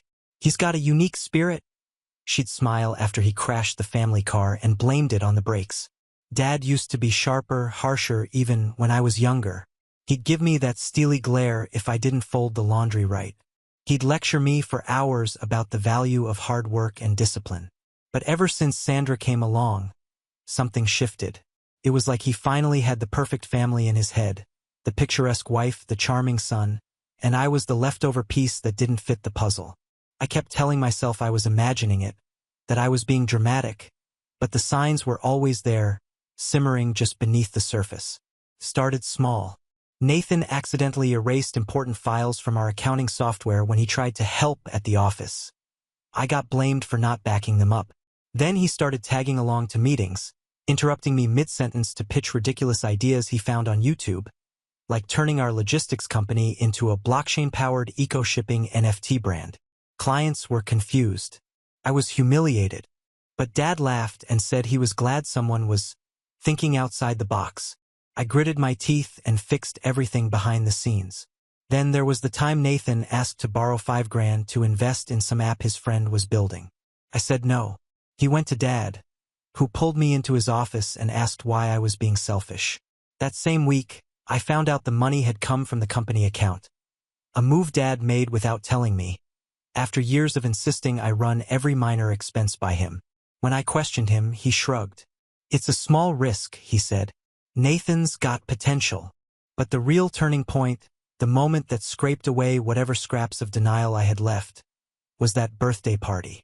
Nathan was turning 25, and Sandra wanted to go all out. It's a milestone, she said. Let's show him how much we love him. She rented out this high-end sushi restaurant downtown, the kind with velvet booths, imported fish flown in that morning, and a cocktail menu longer than most novels. The guest list was a who's who of people Nathan barely knew but wanted to impress. Influencers, entrepreneurs, old classmates he used to bully, and of course a handful of our company's most valuable clients, ones I had spent years building relationships with. I wasn't really asked to come. I was expected. When I arrived, no one even greeted me. Nathan was already 3 drinks in, laughing too loud, taking selfies with his new girlfriend. A model, apparently, though I don't think she blinked once during the entire evening. Sandra beamed like it was her own coronation. And Dad, he was in rare form, smiling, shaking hands, doing that thing where he slapped backs a little too hard to seem friendly. Then came the speech. They dimmed the lights. Someone rang a glass. Nathan stood on a chair like a man-child, arms outstretched, basking in the attention. Before I say anything, he said, already slurring, I just want to thank my parents. Seriously, you guys went above and beyond. Sandra clutched her chest like she was about to cry. Dad looked around the room, raised his glass, and said with a laugh, like it was the funniest joke in the world to Nathan, the son I always hoped for. Everyone laughed except me. I just sat there frozen, staring down at the crumpled gift bag someone had handed me earlier. Inside was a mug, a novelty mug with a crooked print that read, "Be grateful." No card, no wrapping paper, just the mug. I didn't even know who it was from. After the speech, I stepped outside to get some air. I leaned against the brick wall, letting the cold sink in. My phone buzzed. A calendar reminder for payroll next week. I thought about the spreadsheets I had spent hours fixing, the emails I had sent from bed, the meetings I'd rescheduled to accommodate Dad's golf outings. I thought about the sleepless nights, the stomach ulcers, the time I spent away from people I loved just to keep the damn company alive. And for what? For a $5 mug and a reminder to be grateful. That night, I went home, packed a bag, and left a note on my desk. I won't be coming in tomorrow or ever again. I didn't shout. I didn't cry. I didn't even slam the door. I just left. What happened next? Well, that's when things got interesting. I didn't expect a thank you. I didn't even expect a phone call. But what I did expect, at the very least, was some kind of reaction when I walked away from the company I had practically hand-built from the ground up. I gave my 20s to that place. I sacrificed relationships, turned down better-paying offers, and lived in a dingy apartment just to funnel more of my time and energy into the business. Into his business. Into our family legacy. Or so I thought. But days passed, then a week, then 2, and nothing. Not a single call, not a text, no emails. Nothing from Dad, nothing from Sandra, and definitely nothing from Nathan, who I figured was too busy cruising around in his new graphite gray sports car. A car I recognized immediately when I saw it posted on his Instagram, parked outside some rooftop lounge, complete with a caption that read, "Manifestation looks good on me." I had to laugh bitterly. It was surreal watching from the sidelines as the company's social media account continued posting, as if I hadn't just ghosted the entire operation. The captions were suddenly all fluff. No substance. Copy-paste buzzwords. Hollow motivational quotes slapped on top of stock images. I recognized the desperate tone because I'd seen it before, back when we were clawing our way out of debt and trying to keep up appearances. Back then, Dad was humble, hungry, and he listened. Now it was like watching a slow-motion train wreck. But I didn't look away. I moved in with my college friend Luke in a small 2-bedroom downtown. Nothing fancy. Creaky floors, mismatched furniture. But it had something my last place never did. Peace. I started freelancing, mostly consulting for small startups and helping them structure their logistics. It wasn't glamorous, but it was honest. And for the first time in years, I woke up without knots in my stomach.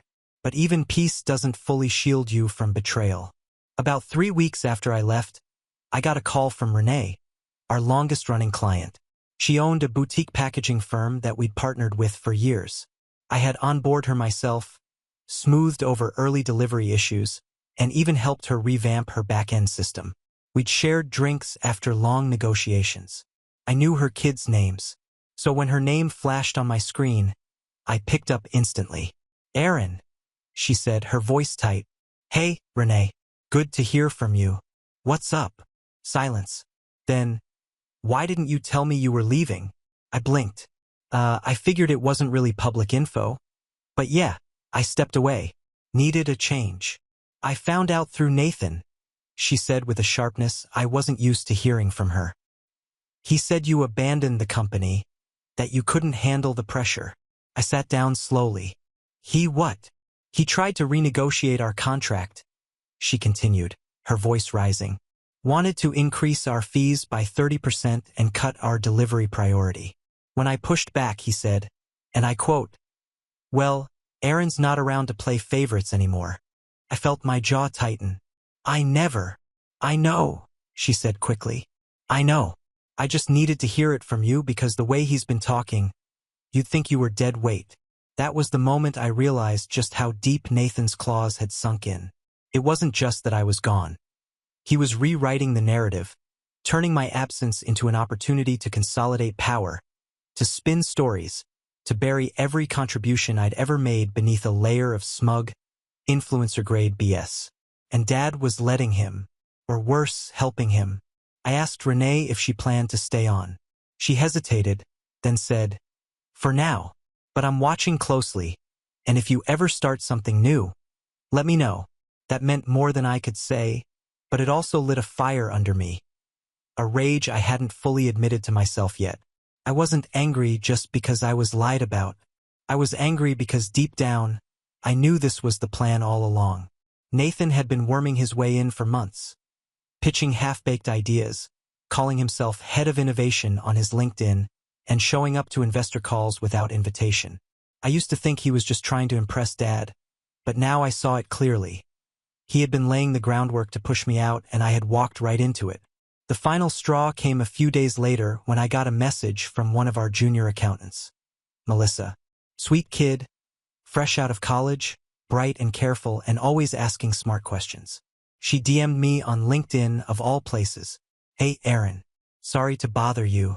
I know you're not with the company anymore, but I thought you should know. Your name was removed from all internal files, including the company founders page. They replaced you with Nathan as co-founder." My heart dropped. I clicked through to the website and there it was. The Our Story page, which used to have a photo of Dad and me shaking hands at the launch event back in 2016, now featured a sleek black and white shot of Nathan leaning against a conference table like some kind of tech bro visionary. The caption read, "Nathan Taylor, co-founder and chief strategy officer. With a passion for disruptive innovation and a relentless entrepreneurial spirit, Nathan has helped shape the company's evolution into a next-gen logistics powerhouse. No mention of me. No mention of my 5 years of blood, sweat, and sacrifice. I'd been erased like I never existed." I stared at the screen for a long time. Then I clicked over to Dad's bio. It had been updated, too. Inspired by his son Nathan's bold thinking, Robert Taylor reimagined the company's future, ushering in a new era of growth and vision. I wasn't even mad at Nathan anymore. I was mad at Dad. He didn't just let this happen. He endorsed it. He signed off on it. He let a boy who had never worked a real day in his life take credit for everything I built. And the worst part? I think he liked doing it. I think it made him feel like a hero, the wise old patriarch passing the torch to his prodigy son, pretending the awkward, quiet kid who saved his company from bankruptcy was never really part of the plan. I didn't sleep that night. I just sat in the kitchen, staring at the mug. Be grateful. The next morning, I turned off all distractions and opened an old spreadsheet I hadn't touched in months. It was something I'd started back when I first began noticing errors in our systems. Invoices that didn't match, client records that were mysteriously missing hours, supplier payments marked as void without explanation. At the time, I chalked it up to growing pains. But now I wondered. I started cross-referencing transaction IDs, internal memos, and old emails, and it didn't take long to find it. Sloppy paper trails, duplicate invoices, consulting fees paid out to shell companies, and one name kept popping up, tied to every shady entry. Taylor Strategic Solutions, an LLC that, according to state records, was registered in Nathan's name 6 months ago. He was bleeding the company, and either Dad didn't know or he didn't care. I took a deep breath and kept digging. Every discovery felt like a punch to the gut. I found vendor contracts being rerouted, kickbacks disguised as influencer partnerships, and most galling of all, a full marketing budget allocated to a podcast Nathan had launched, where he spent 30-minute episodes monologuing about hustle culture and disruption without ever once mentioning the product the company actually sold. It wasn't just incompetence. It was theft, and it was personal. This wasn't about proving myself anymore. This was about taking back what was mine. Not the company, not the title, but my dignity, my story, my name. Because if they thought they could erase me, they had no idea what I was about to do next. I didn't go to war with them right away. It would have been easy, emotionally satisfying even, to fire off an email blast exposing Nathan's shell company or publicly call out Dad's betrayal. But something in me resisted the urge. Maybe it was pride, maybe exhaustion, or maybe it was the quiet voice in the back of my mind whispering, "Let them fall first." Because they would. The company had no legs without me. I was the one who had built its systems, maintained relationships, streamlined operations, handled compliance, audits, and vendor escalations. Nathan thought it was about branding and buzzwords. Dad had started believing that too. But I knew the gears behind the curtain, and I knew how quickly things could unravel without the right hands on the controls. So I watched and I waited. Meanwhile, I started to rebuild. At first, it was just out of necessity. Rent wasn't going to pay itself. And while consulting kept me afloat, it wasn't consistent. I reached out to old contacts. Renee introduced me to a friend of hers in Denver who needed help launching a regional fulfillment branch. That turned into a 2-month contract, one that paid decently and gave me something I hadn't felt in a long time: autonomy. I wasn't waking up to 40 unread messages. I wasn't chasing overdue invoices. I wasn't being talked over in boardrooms by a guy who still thought net profit meant you caught a fish in a money net. I was just doing work I liked, solving problems, thinking clearly, and slowly something shifted.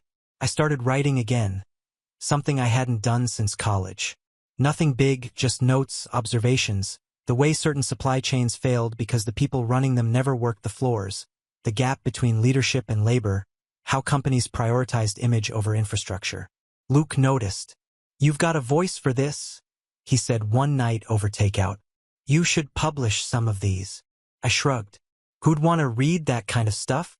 He grinned. "People who don't want their companies to implode." So I tried. I turned one of my longer rants into a LinkedIn article. The invisible hands that actually hold companies together. I wasn't expecting much, maybe a few likes from old coworkers. But within a week, it had 20,000 views. CEOs were commenting. Founders were messaging. I got invited to speak on a podcast hosted by a small business think tank. It wasn't fame, but it was something I hadn't felt in years: respect. And then the offers started coming. Advisory gigs, short-term turnarounds. A startup in Chicago wanted me to design their back-end logistics.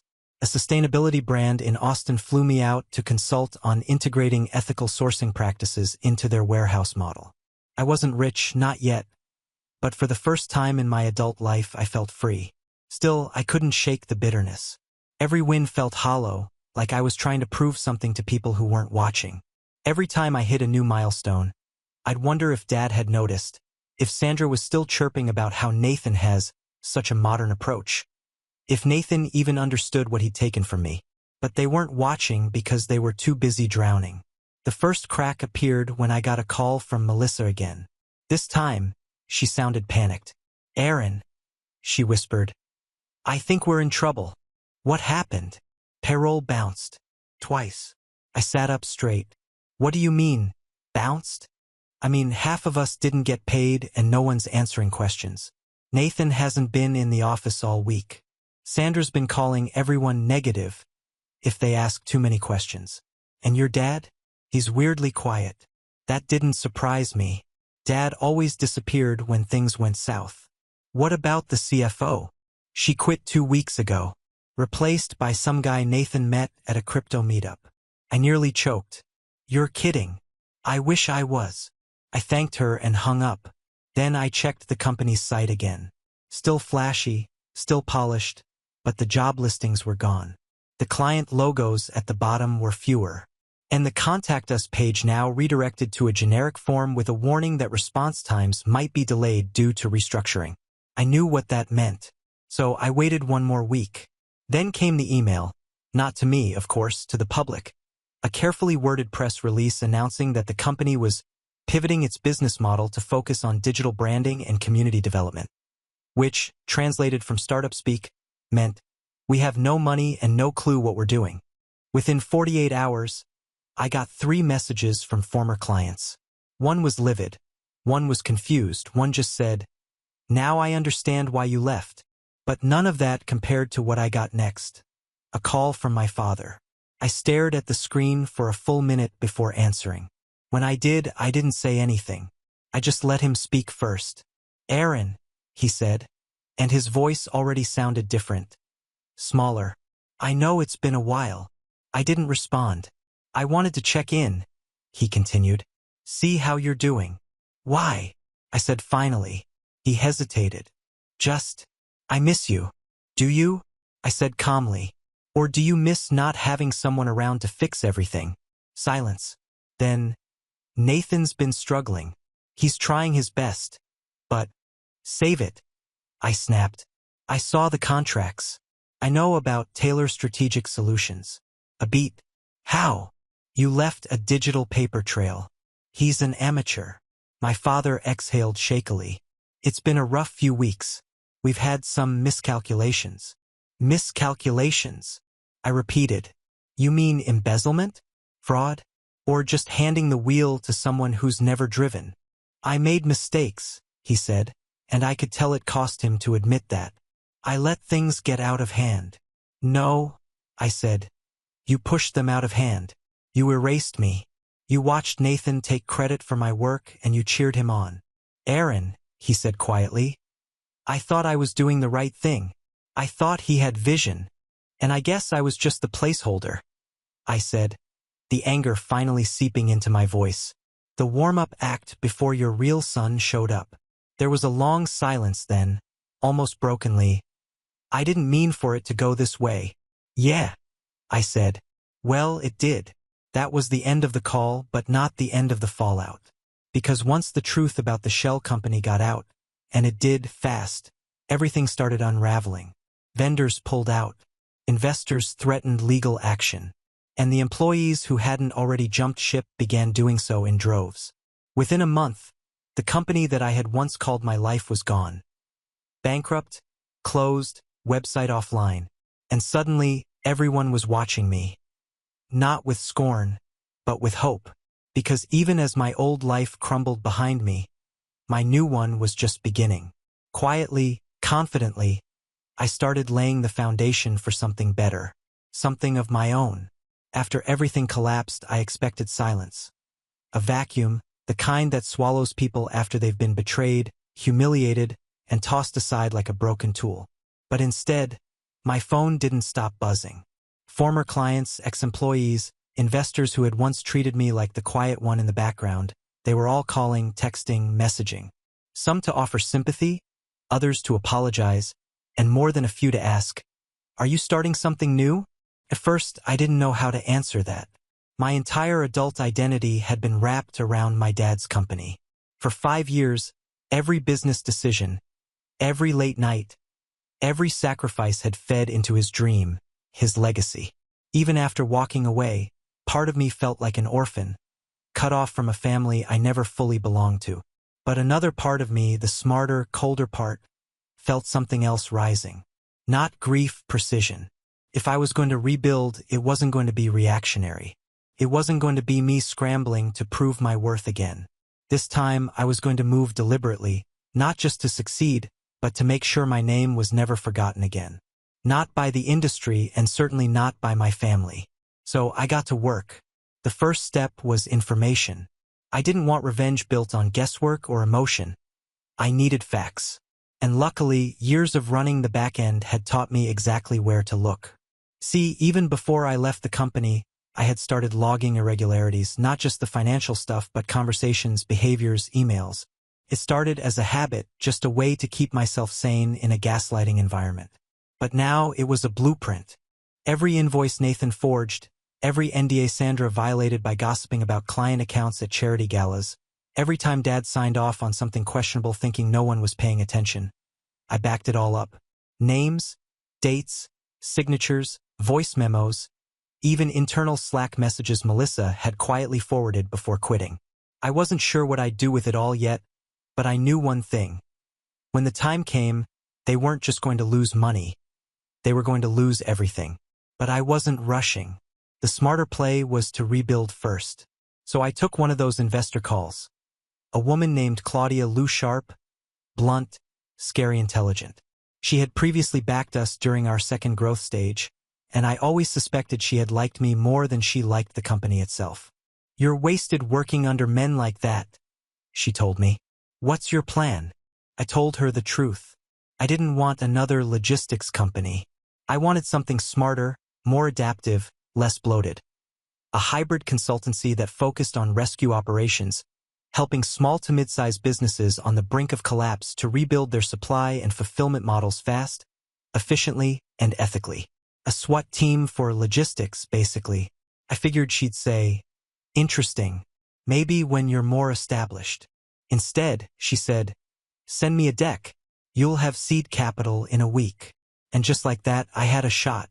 I called the new company Fulcrum. It was more than a name, it was a mission. A fulcrum is the point that makes leverage possible. The center of balance. The invisible piece that moves everything else. It was what I had been for my father. Unnoticed, underappreciated, but critical. Now, I was building a team of fulcrums. I didn't advertise publicly. I didn't post flashy hiring announcements or throw up Instagram reels of startup life. I worked quietly, assembling people I trusted. Not just talented, but loyal people who had been stepped on, overlooked, underestimated. Renee came on board as our first client and also a silent partner. Melissa left her temporary job at another firm to become our financial lead. I hired Luke to run ops. And within 2 months, we had an airtight system. Fulcrum's first success was spectacular. A regional furniture supplier, one of our old rivals, was about to lose their biggest contract due to warehouse delays and misrouted shipments. We rebuilt their distribution model in 21 days. They stayed in business. I made sure our name was in every article about it. The industry started to whisper, and then came the perfect opportunity. One of my old clients, Samir, a high-volume home goods importer, reached out. He had just received a proposal from a company called Taylor Strategic Solutions, the same shell company Nathan had used to skim funds from my dad's business. Apparently, now that the main company had collapsed, Nathan was trying to turn the shell into a real brand, offering streamlined branding and international fulfillment solutions. According to their new website, which featured stock images of smiling people in headsets and warehouses I knew for a fact didn't exist. Samir wasn't impressed. "I looked at their materials," he said, "and I thought, this feels like a high schooler's pitch." I laughed. "That's because it is." He paused. "Wait, is this your Nathan?"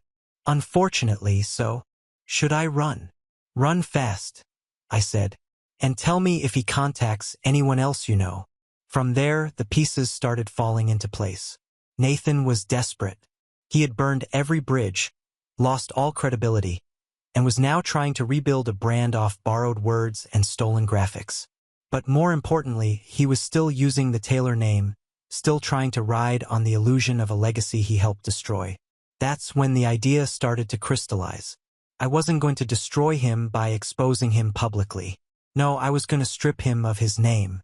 I contacted an old legal acquaintance, Tara, an IP specialist, and laid everything out.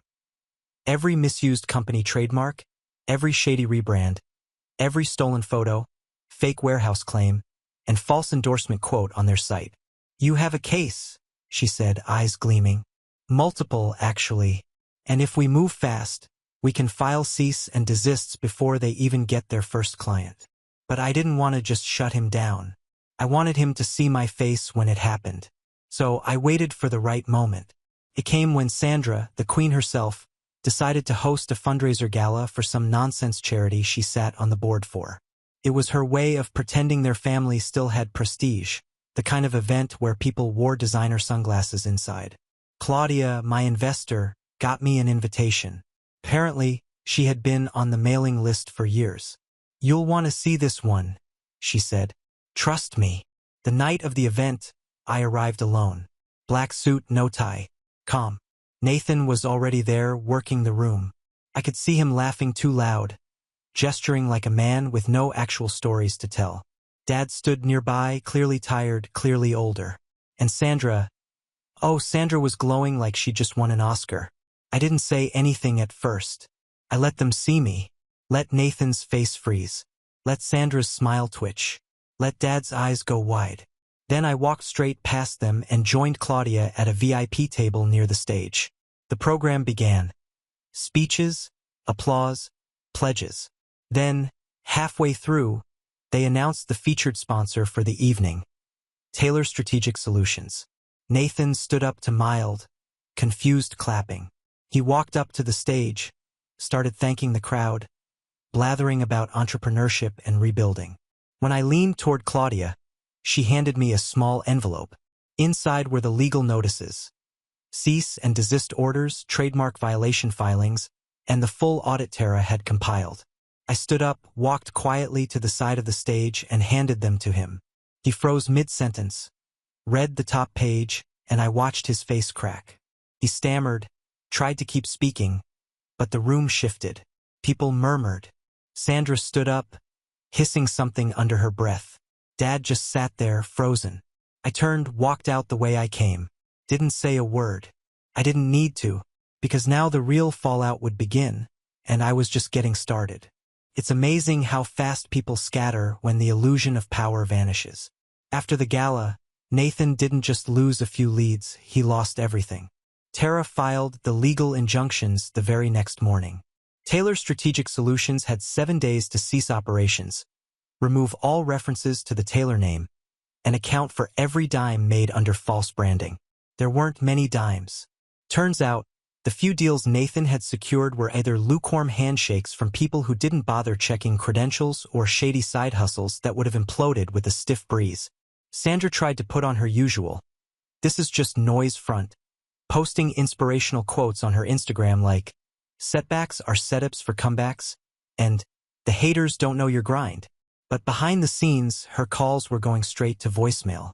Her board positions were reevaluated, and her name was being quietly scrubbed from donor pages she once bragged about over Chardonnay. As for Dad, he went quiet. No press release, no social media statement, no attempt to defend Nathan. That silence, more than anything, told me exactly what I needed to know. I wasn't just watching a family unravel. I was watching the collapse of a fantasy. Because that's what it had always been, hadn't it? The perfect second family, the golden son, the redemption arc of a man who got a second chance at happiness. Except it was all propped up on the shoulders of someone they refused to see. Me. And now they were free-falling without me. Still, I wasn't done. Because revenge isn't always about public humiliation.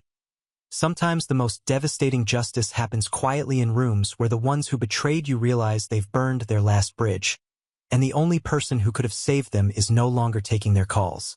And trust me, the calls came. It started with a voicemail. "Hey Aaron, it's Dad. I was hoping we could talk. I think I owe you more than an apology." I deleted it. A week later, another. "I know I messed up. I was blind. I see that now. Sandra's been, well, let's just say things aren't how I thought they were. Nathan's blaming everyone. I don't know what to do. I didn't respond. Then came the email, a long one from a burner address, like he was afraid I'd block his domain. In it, he confessed to everything. Said he knew I'd been the one holding things together, that he was ashamed, that he had let pride and Sandra get in the way of seeing what was right in front of him. He told me he was selling the last of the business assets, that he was thinking of moving away, starting fresh somewhere small. I'm sorry for erasing you, he wrote, but I've never stopped being proud of you. I just didn't know how to show it. I almost replied. I sat there for a long time, fingers hovering over the keys, heart pounding. But I didn't, because he hadn't just erased me from the website. He'd erased me from his life over and over again. At birthdays, in boardrooms, in the way he lit up when Nathan stumbled through a half-coherent idea but barely nodded when I presented 5-year projections that saved the company's future. Sorry wasn't enough, but I still had one more move. A few weeks after Fulcrum closed a huge new contract, one that doubled our operating budget, I hosted a small private dinner for our early partners. Claudia, Melissa, Renee, a few others who had stuck by me when things were uncertain. It wasn't fancy, just good food, good conversation, and a brief moment to breathe. At the end of the night, I stood up, glass in hand. 5 years ago, I said, I was helping run a company where my name wasn't on the door, and apparently neither was my value. I was told to be grateful for scraps while someone else got paraded around as the future. I left quietly, with no plan, but I walked away with one thing that mattered. Everyone leaned in. My dignity, I said. I raised the glass. And now I have something better. People who see me. A team that moves like a machine, and a business built on truth, not fantasy. They clapped, cheered, toasted. But I wasn't finished yet. After the dinner, I slipped away to a quiet corner of the rooftop. The city buzzed beneath us, golden and alive. I pulled out my phone, opened LinkedIn, and updated my profile headline. Founder and CEO, Fulcrum Systems. We don't chase legacy, we build it. Then I opened Nathan's profile. He still listed himself as CEO of a global innovation firm. Still using buzzwords like visionary and disruptive thinker. Still pretending like nothing had happened. So I sent him a message. Just 3 words, you earned this. He saw it. Left me on read. Perfect. The final move came a month later when I bought the office space 2 blocks away from where our old company used to be. A sleek corner unit with glass walls and a street-facing sign. Fulcrum Systems. I didn't need to rub it in anyone's face. They already knew. Sandra had been spotted at a country club, trying to pitch her new wellness brand. Nathan had gone radio silent. And my father, according to a former neighbor, he'd moved out of the city entirely. No forwarding address, no goodbye.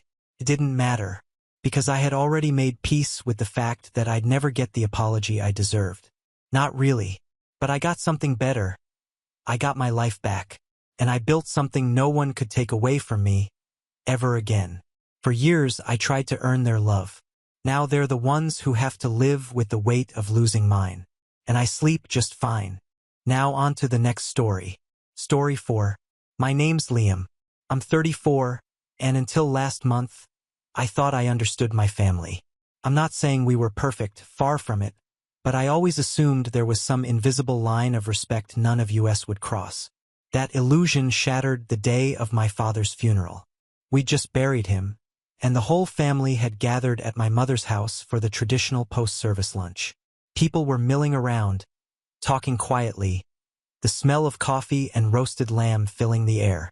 I was still in that dazed, foggy state you get when you've been holding yourself together all morning, focusing on making sure mom was okay, greeting relatives, and thanking people for coming. My father's absence hadn't truly sunk in yet. It was like he was just in the next room and would walk out any moment. Then my brother, Mark, decided it was the perfect time to drop a bomb. Mark is 38, and we've never been especially close. Growing up, he was the golden child. Dad gave him more chances than I could count, even after he failed out of 2 different colleges and burned through every job opportunity Dad ever handed him. I, on the other hand, learned early that if I wanted something, I'd have to build it myself. At 23, I started my own carpentry and custom furniture business with a rusty van, some second-hand tools, and a lot of sleepless nights. Over the last decade, it's grown into a thriving company with 10 employees, 2 showrooms, and a waiting list of customers. My father was proud of me, but he never offered me handouts, probably because I never asked. Mark, though, has always believed he was entitled to whatever I had. It started with small things: borrowing tools without returning them, or bringing his car into my workshop for a quick fix that somehow always required my guys to drop what they were doing for half a day. I put up with it for years, partly because I didn't want to fight and partly because Dad would always say, "He's your brother, Liam. Help him out." But lately, Mark had been circling like a shark. He'd make these casual comments at family dinners. "When Dad's gone, we'll run the business together," as if that was just an accepted fact. I always brushed it off. So, when he suddenly banged his fist on the dining room table that afternoon in front of the whole family, it jolted me out of my grief. The room went quiet, except for the clinking of a few coffee cups. "Dad promised me half of your business," he said, his voice loud and shaky. "So, hand over the keys now." For a second, I thought I'd misheard him. But then he reached into his suit jacket and pulled out a folded piece of paper. He waved it in my face like it was a winning lottery ticket. "I have it in writing," he added, grinning like a man who'd just cornered his prey. I remember staring at him, my brain scrambling to make sense of what I was seeing. Part of me wanted to laugh right there because the whole thing was so absurd. My father was meticulous about business matters. If he'd wanted Mark to have any share in my company, it would have been written into my own legal documents, not scribbled on some mystery sheet Mark had pulled from his pocket. But another part of me, well, it was furious. Not because I thought he could actually take my business, but because of the timing. We had just buried our father. My mother was sitting across the table, her eyes red and swollen. And Mark, my own brother, was using this moment, this day, to stake some imaginary claim to something I'd built from scratch. Mom tried to interject, telling him to lower his voice, but he cut her off. "This is between me and Liam," he said, his jaw tight. "Dad told me I'd get my share when the time came, and the time's come." A few of my aunts and uncles exchanged glances, clearly uncomfortable. I could feel all eyes on me, waiting to see if I'd argue, shout, or maybe even give in just to avoid a scene. But I didn't do any of those things. I just sat back in my chair, watching him. Inside, my mind was already ticking over, cataloging everything. The fake confidence in his tone, the way his hand shook slightly as he held the paper, the smug little smirk when he thought he trapped me. The truth was, my father had left me something before he died. Something Mark clearly didn't know about. And in that moment, as I fought to keep my expression neutral, I realized I might just let him keep talking. Because the more rope he gave himself, the more satisfying it would be when it finally tightened. That was the first crack in the ground between us, but it was about to open into something much, much deeper. I didn't answer Mark right away. Instead, I leaned back in my chair and took a slow sip of coffee, letting the silence stretch. He clearly expected me to explode or start bargaining, and the fact that I didn't seem to make him uneasy. But Mark has never been good at letting things go. He doubled down. "Look," he said, sliding the paper across the table toward me. "Dad signed this. He said he wanted us to run the place together. You've had your fun being the boss for 10 years. Now it's time I get my share." I glanced at the paper but didn't touch it. It was handwritten in blue ink, dated a little over a year ago, with a shaky signature that barely resembled my father's neat cursive. No letterhead, no witness, no legal format, just a few sentences about splitting ownership and family legacy. It looked like something Mark had drafted himself after a couple of beers. But what caught my attention wasn't the document. It was the fact that my father's name had been misspelled in one spot. My own brother hadn't even noticed. Before I could say anything, Mom's sister, Aunt Grace, chimed in. "Well, if that's what your father wanted." Her voice trailed off, but the implication hung there. Grace had always been one of Mark's quiet cheerleaders, excusing his behavior and brushing off his failures as bad luck. I felt my stomach tighten. The last thing I needed was a family tribunal right after burying my father. Mark sensed he had backup and pushed harder. You know, Dad always said you were lucky, he said, his eyes narrowing. You got the brains, the drive. I got nothing. And he felt bad about that. He told me this business would be my fresh start. And frankly, you owe me. You wouldn't have even started without the tools Dad gave you. That last part made my jaw clench. Yes, Dad had given me a few tools at the start, but they were the same old, rusted ones Mark had abandoned in the garage after one of his short-lived business ventures. I'd been the one who repaired them, maintained them, and bought new ones with my own money. The idea that my entire success was somehow a debt I owed to Mark was laughable. But it also revealed just how deeply he believed in his own victim narrative. The rest of the afternoon only got worse. When Mom tried to serve dessert, Mark followed me into the kitchen, cornering me while the others chatted in the dining room. Listen, he said, lowering his voice. I'm not unreasonable. If you don't want to hand over the keys right now, fine. But I want to start coming into the shop Mondays, Wednesdays, Fridays. I'll have my own office, front window. Of course, you can keep running the day-to-day, but big decisions go through me. That way, we ease into it. He said it like he was offering me a generous compromise, like I should be grateful. I just stared at him, wondering if he genuinely believed he could walk into a business he knew nothing about and start approving my decisions. My employees would eat him alive before the first coffee break. But before I could answer, my cousin Rebecca walked in, overhearing just enough to raise an eyebrow. You're seriously trying to take his company? She asked. Mark smirked and replied, Not take, inherit. There's a difference. Word spread fast. Within an hour, the whispers around the living room had shifted from condolences to speculation. I caught snippets. Well, if it's in writing, and family businesses are meant to be shared. It was like my years of work were being reframed as some sort of community property up for grabs because my last name matched his. And the worst part, Mom stayed quiet. She didn't defend me, didn't clarify the truth, didn't say, Liam built that himself. She just sat in her chair sipping tea, looking tired.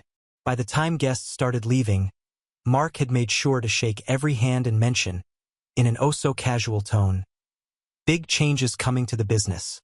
I'll be stepping in soon. Some people congratulated him. Others shot me uncertain looks, probably wondering if they just witnessed the opening scene of a messy family implosion. That night, I went home and sat in my office long after midnight, replaying the day in my head. The grief I'd been feeling all week was still there, but now it was tangled with something else. A slow-burning anger. This wasn't just about my business.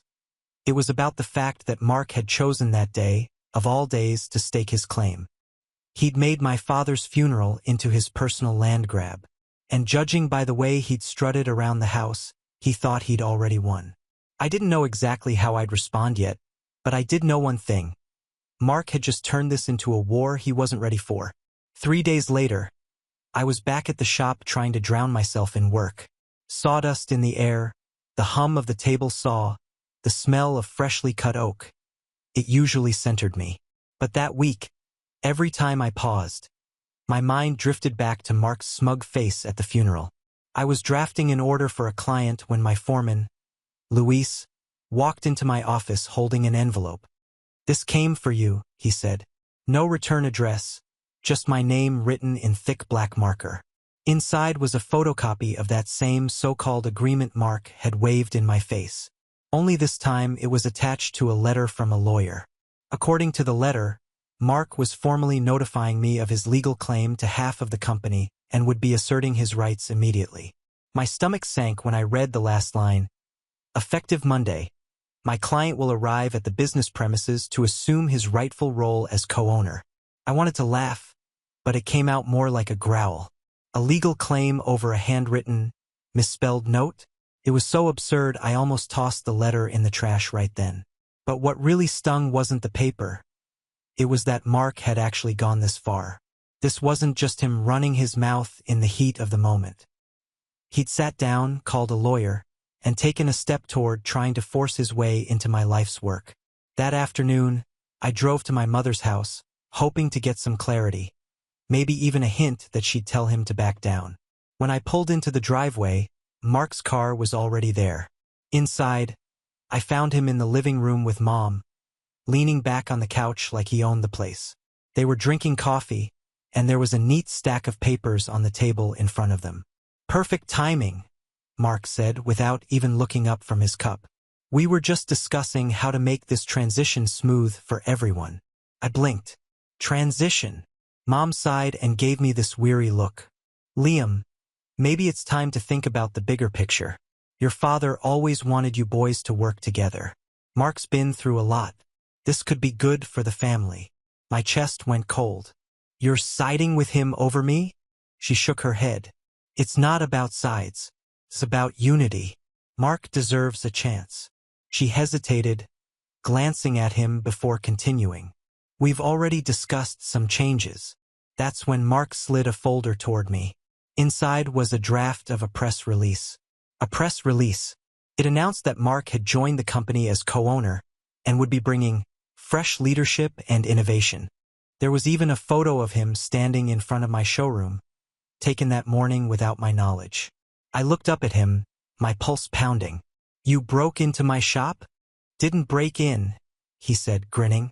"Mom had the spare key. I just wanted a few photos for the announcement. No big deal." I turned to Mom and she didn't meet my eyes. That was the moment it hit me.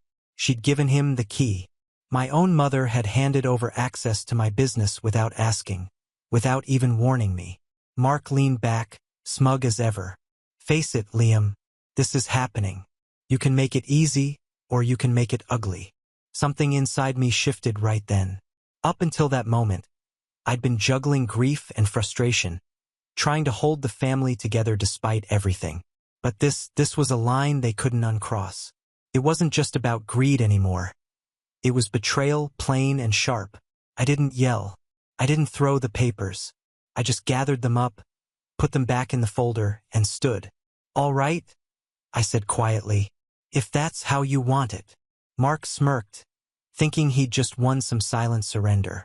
But he had no idea that, in that moment, I'd stopped playing defense. The next week was one of the hardest of my life.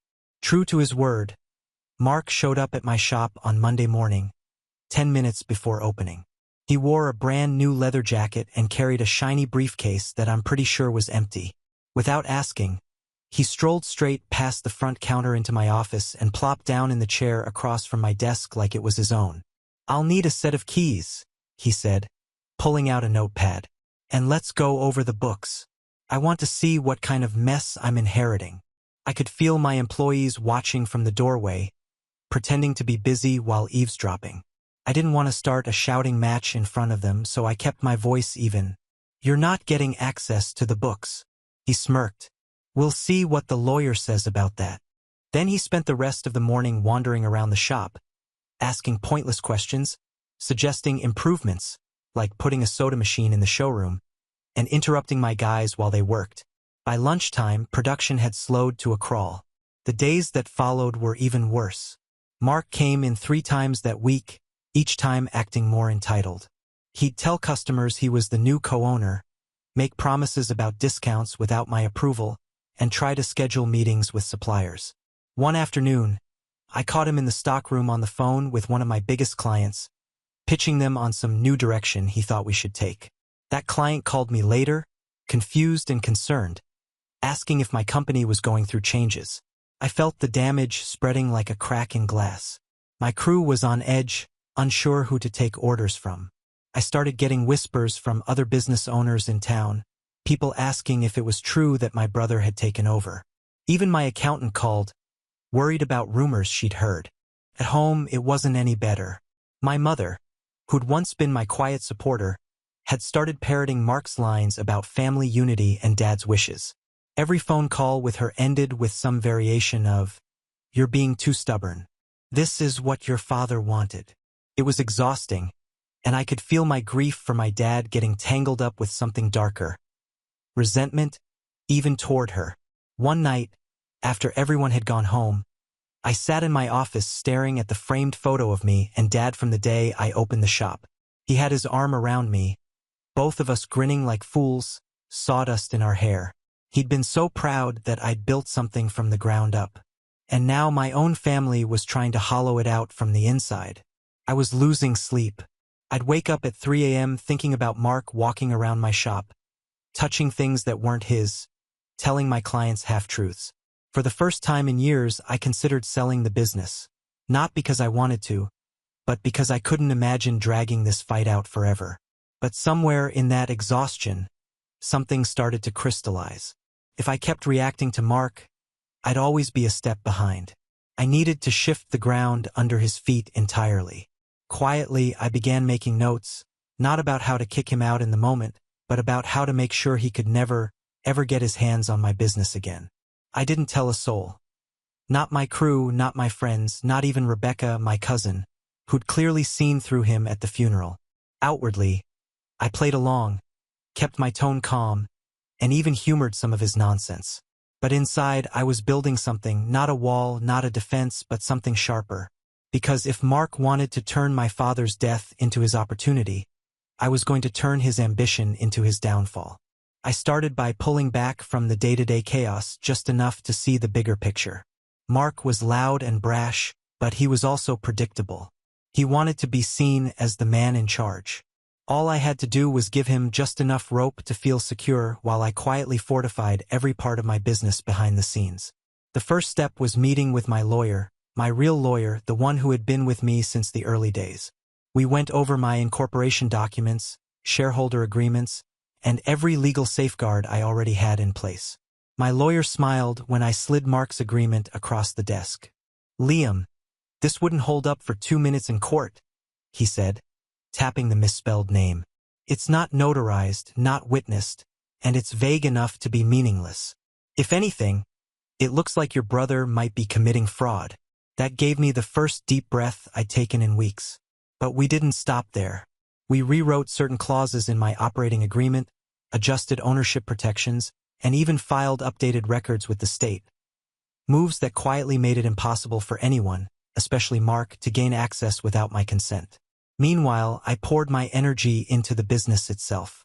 I took on a high-profile custom job for a luxury hotel downtown. A massive lobby installation that would put our name on the map in a whole new way. I didn't tell Mark about it. Instead, I arranged everything directly with the hotel's management under a strict confidentiality agreement. When the contract was signed, it was worth more than any single order we'd ever had. While that project moved forward, I made another calculated move. I started networking harder than ever. Every week, I attended local business association meetings, charity galas, and trade shows. I wasn't just shaking hands. I was strengthening alliances.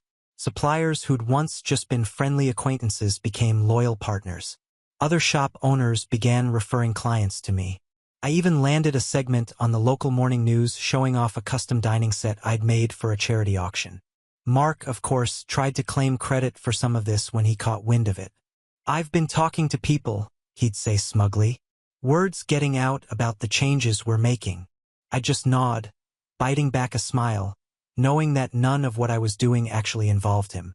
By the end of that quarter, our sales had jumped 25%.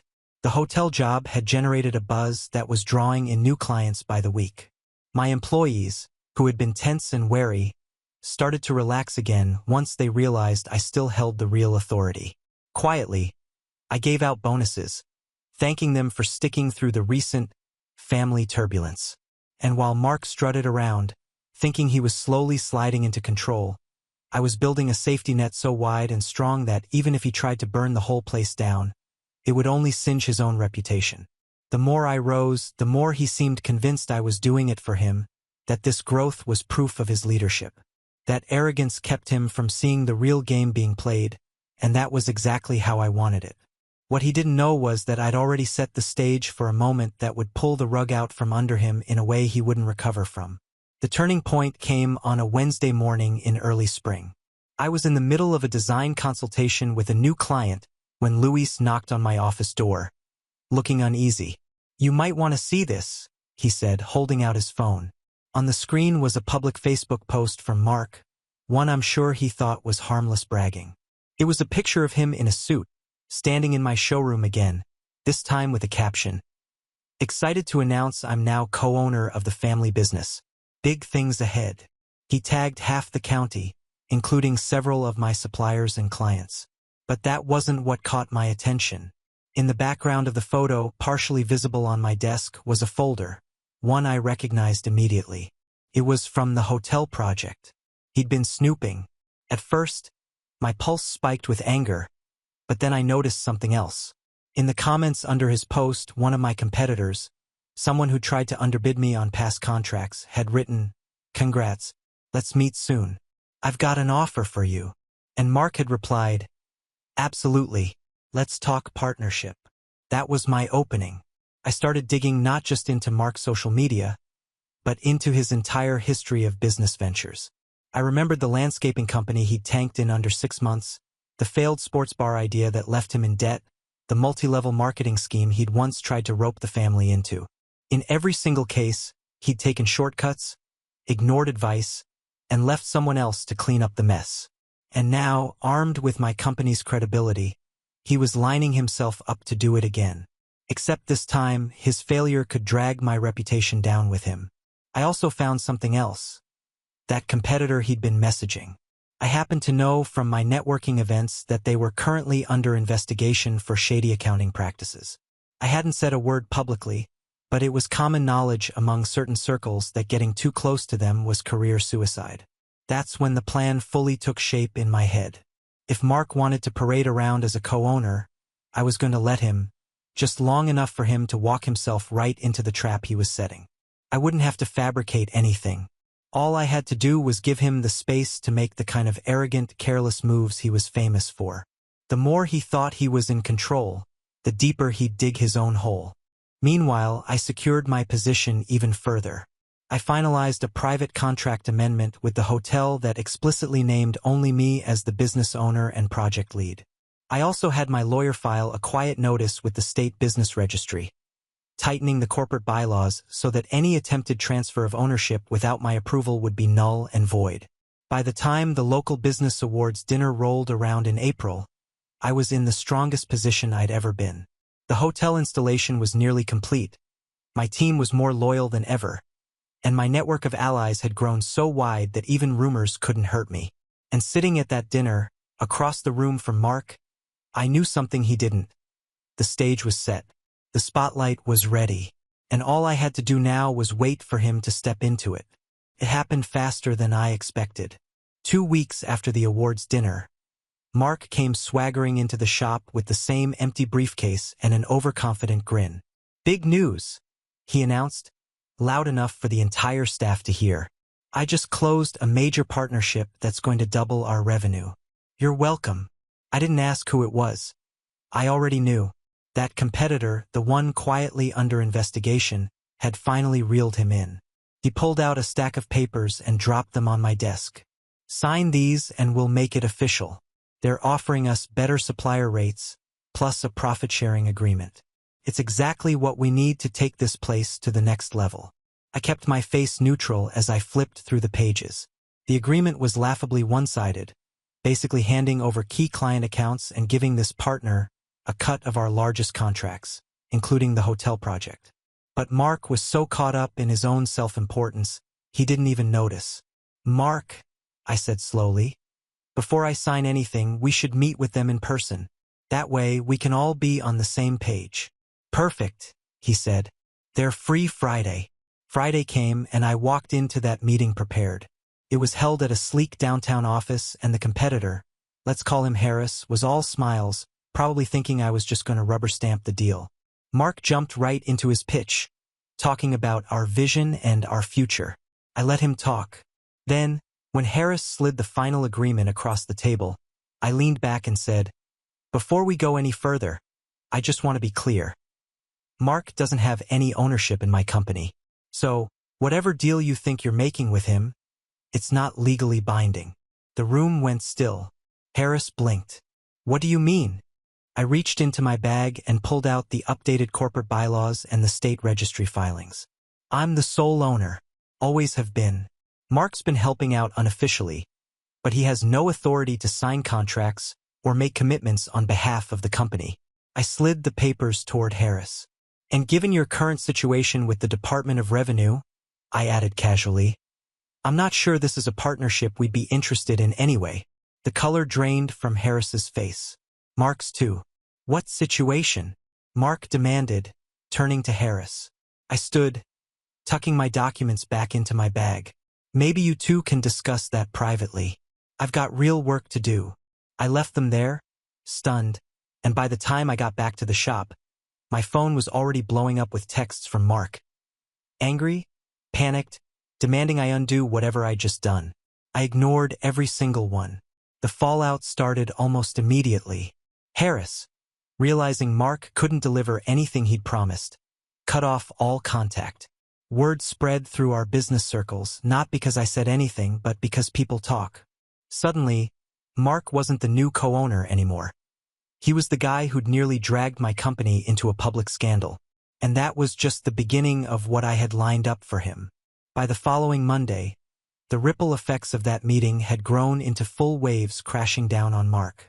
First came the phone calls from suppliers, clients, even a couple of old friends, asking why he'd been posing as the owner of my business. The word posing stung him more than I think he expected because he called me in a fury that night, shouting about betrayal and how I'd embarrassed him in front of the entire business community. I let him rant, then calmly reminded him that he was the one who'd lied to everyone, and he was the one who had walked into a deal without knowing who he was dealing with. I didn't raise my voice. I didn't need to. The silence that followed told me he finally understood how badly he'd misplayed his hand. Then came the blow from our own family. My cousin Rebecca, who'd been quietly watching this whole time, shared the details of what had happened. The funeral, the break-in at my shop, and the attempted contract with Harris, with several relatives who still believed Mark's co-owner's story. The reaction was swift. Aunts and uncles, who once saw him as the charming golden boy, started distancing themselves.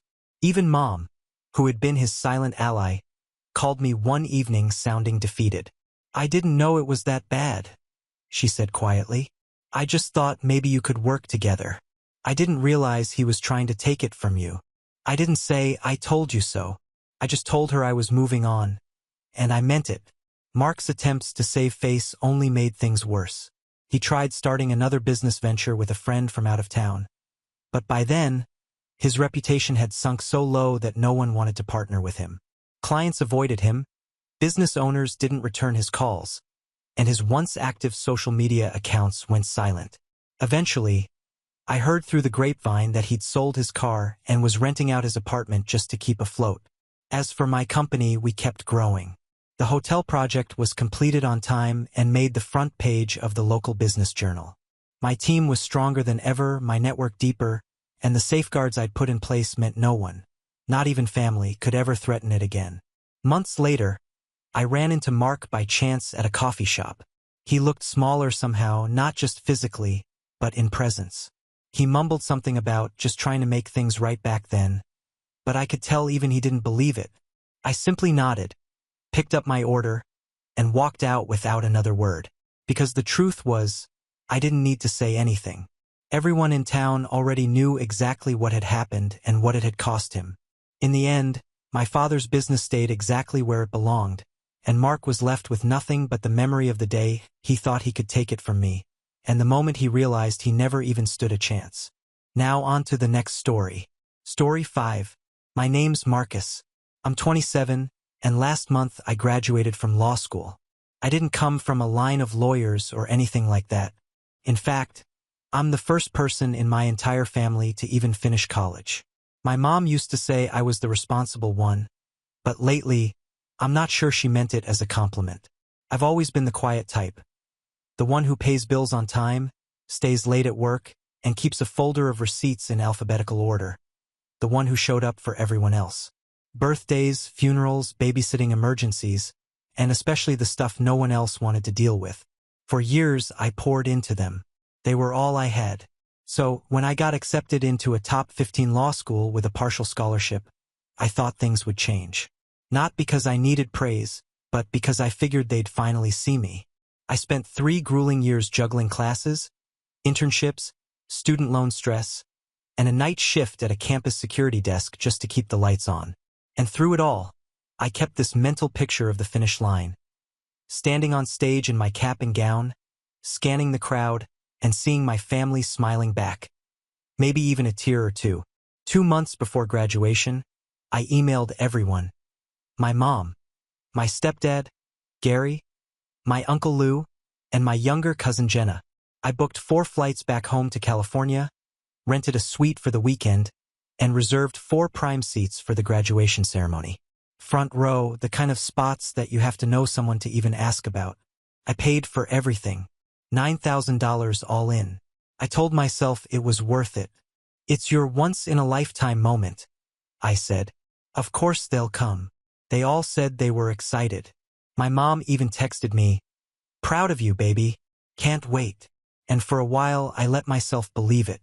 I ordered custom programs with their names printed inside, hired a photographer for family portraits after the ceremony, and even got a plaque engraved, "To Marcus, our rock, our future." I planned to surprise them with it at dinner that night. The first crack appeared 3 days before graduation. I was in the middle of drafting my valedictory remarks. Yeah, I was chosen to speak when I got a text from Jenna. It just said, "Hey, can't come. Finals week. Sorry." No emoji. No call. Just that. I blinked at it for a solid minute, wondering if maybe she was kidding, but nothing else came. The next day, Uncle Lou dropped out. Said he had a conflict with his golf club's quarterly tournament. His exact words, "Can't skip this one, kid. We're finally going to take the trophy this year." As if my graduation was a pickup game. I felt a sharp flick of anger but kept it buried. I still had my mom and stepdad, right? I kept checking their flight status obsessively, refreshing the page like it would somehow change what I saw. Flight canceled, no rebooking. I called, no answer. I called again. Nothing. Finally, the night before the ceremony, I got a group text. My mom wrote, "Hey honey, we're not going to make it. Gary's not feeling well, and honestly, sitting through all that just sounds like a nightmare, but we're super proud of you. Enjoy the big day." Followed by 2 clapping emojis. My chest went cold. And then Lou chimed in, "Call us when you actually win something, counselor." I stared at my phone like it had physically slapped me. I'd spent thousands for people who couldn't even pretend to care. All the old feelings I thought I'd grown out of came crashing back. The ignored birthdays, the missed school plays, the times I got "maybe next time" as an answer to anything that mattered to me. I sat there for a long time in my tiny studio apartment, surrounded by unopened caps, robes, and name cards, trying not to spiral. The next morning, I walked to the auditorium with my diploma folder tucked under my arm. I wasn't smiling. I wasn't angry either, just hollow. I gave the speech. I shook the dean's hand. I stood for the photos. But when I looked out at the sea of proud families, I saw those 4 empty seats right up front.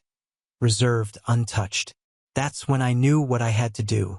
After the ceremony, I walked back down the aisle alone. The ushers were starting to clean up. I asked one of them if I could borrow a few minutes. He nodded. I sat down in the first row, right in the seat with my mom's name on it, pulled the diploma from its folder, and draped it across all 4 chairs. Then I took out my phone and snapped a photo. No smile, no caption, just the truth. An hour later, I texted it to the group chat. The message was simple. "This is what you missed." That image must have hit harder than I expected, because my mom called about 3 hours later. I let it ring, then again and again. The 6th time, I finally answered. She was crying, full-on sobbing, asking why I was being so cold. She said they didn't think it would hurt me this much and that I was making a scene. That phrase lit something inside me. Making a scene. They ditched the biggest moment of my life, and now I was the one being dramatic? She said Gary was too tired to travel, that Jenna had exams, that Lou was joking when he said I should win something first. Then she said something that made my stomach flip. "You'll have other big moments, Marcus. We'll be there for the next one. Okay?" I looked around at the tiny celebration happening in my apartment. 1 balloon, a cold pizza, and a single cupcake. And I said, "There won't be a next one. Not with you." She went quiet. And then, without telling her what it was, I mentioned the paperwork I had signed that morning. The change I'd made, something legal, something permanent. I didn't explain further. Not yet, but it was done. The silence on the other end of the phone was deafening. For a woman who'd always had something to say, whether it was unsolicited advice or backhanded praise, my mom suddenly didn't know how to fill the space. When she finally spoke, her voice was smaller. "Marcus, what did you do?" I didn't answer. I just told her I had a lot to think about and ended the call. Because what I'd signed that morning wasn't some empty gesture or emotional threat. It was a real legal document. One I'd had drafted, notarized, and filed. See, during my 3rd year of law school, I'd worked part-time for a firm that specialized in estate planning and family law. One of the first things I learned: you don't need to be old to write a will, just smart and maybe a little burned. I'd built a modest portfolio over the years. A few long-term investments, a retirement account, some startup equity from a summer internship that paid in shares instead of salary. Nothing flashy, but enough that if something happened to me, it could help someone start over. And up until a few days ago, that someone was my family. I'd named my mom as primary beneficiary on everything. Gary as backup. Jenna and Uncle Lou in the mix for small things, a savings account here, a car there. But after what they did, that changed. The morning of graduation, I visited my old firm, sat across from my mentor, an older attorney named Craig, who'd taken me under his wing since 2L year. He didn't ask a lot of questions, just nodded when I explained what I wanted. We updated everything, removed every family member by name. I even added a clause. In the event any of the above-named individuals contests this will or any related documents, they are to be disqualified from any inheritance or claim to the estate. Craig smiled when I asked for that part. "You're learning fast," he said. And then I named someone else entirely as my new beneficiary, someone who had shown up. Someone who wasn't family by blood, but had treated me like a brother for years. My roommate, Trey. Trey had been my ride or die since 1L. He's the reason I didn't burn out. The one who stayed up quizzing me for torts finals. Who shared every microwave dinner and late-night ramen when I couldn't afford groceries. When I twisted my ankle 2 months before finals, it was Trey who carried my laptop and helped me limp into class. He'd even ironed my gown the night before graduation while blasting 2000s R&B and pretending we were backstage at the Grammys. He didn't know about the paperwork yet. I hadn't told him, but I felt at peace knowing that if anything ever happened to me, the things I'd worked for wouldn't go to the people who only remembered I existed when they wanted something. The fallout from that one photo was slow at first. My cousin Jenna didn't respond at all. She just ghosted the group chat like nothing had happened. Lou replied with a single-word text, "Drama." No surprise there.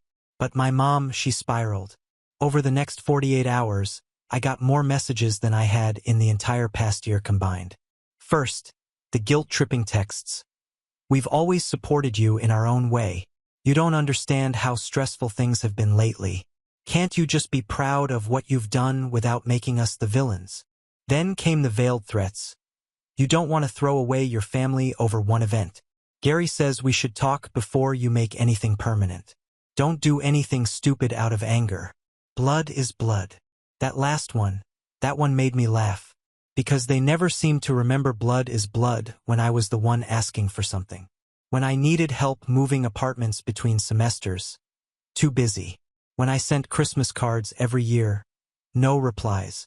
When I graduated undergrad summa cum laude, no one showed. But the second I drew a boundary, suddenly we were family again. And then the real kicker came 3 days after graduation. My mom sent me a photo, one of the ones I'd had printed for the post-ceremony dinner. In it, she was sitting with me on the stage, smiling like she'd been there all along. Only she hadn't. She photoshopped herself in.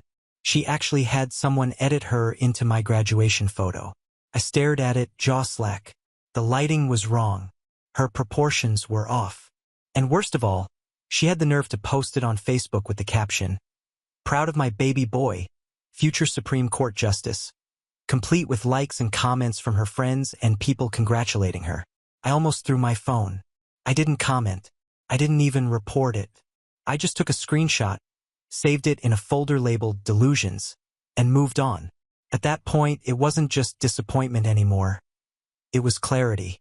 I realized I'd spent so long hoping they'd become the family I wished I had, that I never accepted the family I actually had. And that meant the only thing left to do now was let go. I started with the joint account, the one I'd opened years ago when my mom hit a rough patch and I helped cover rent and groceries. I'd forgotten it even existed until I saw a transaction from that morning. $43.79 at some gas station. She was still using it. So, I closed it, froze the card, and redirected the funds to my personal account. No warning, just done. I drafted an email next, calm, professional, but final.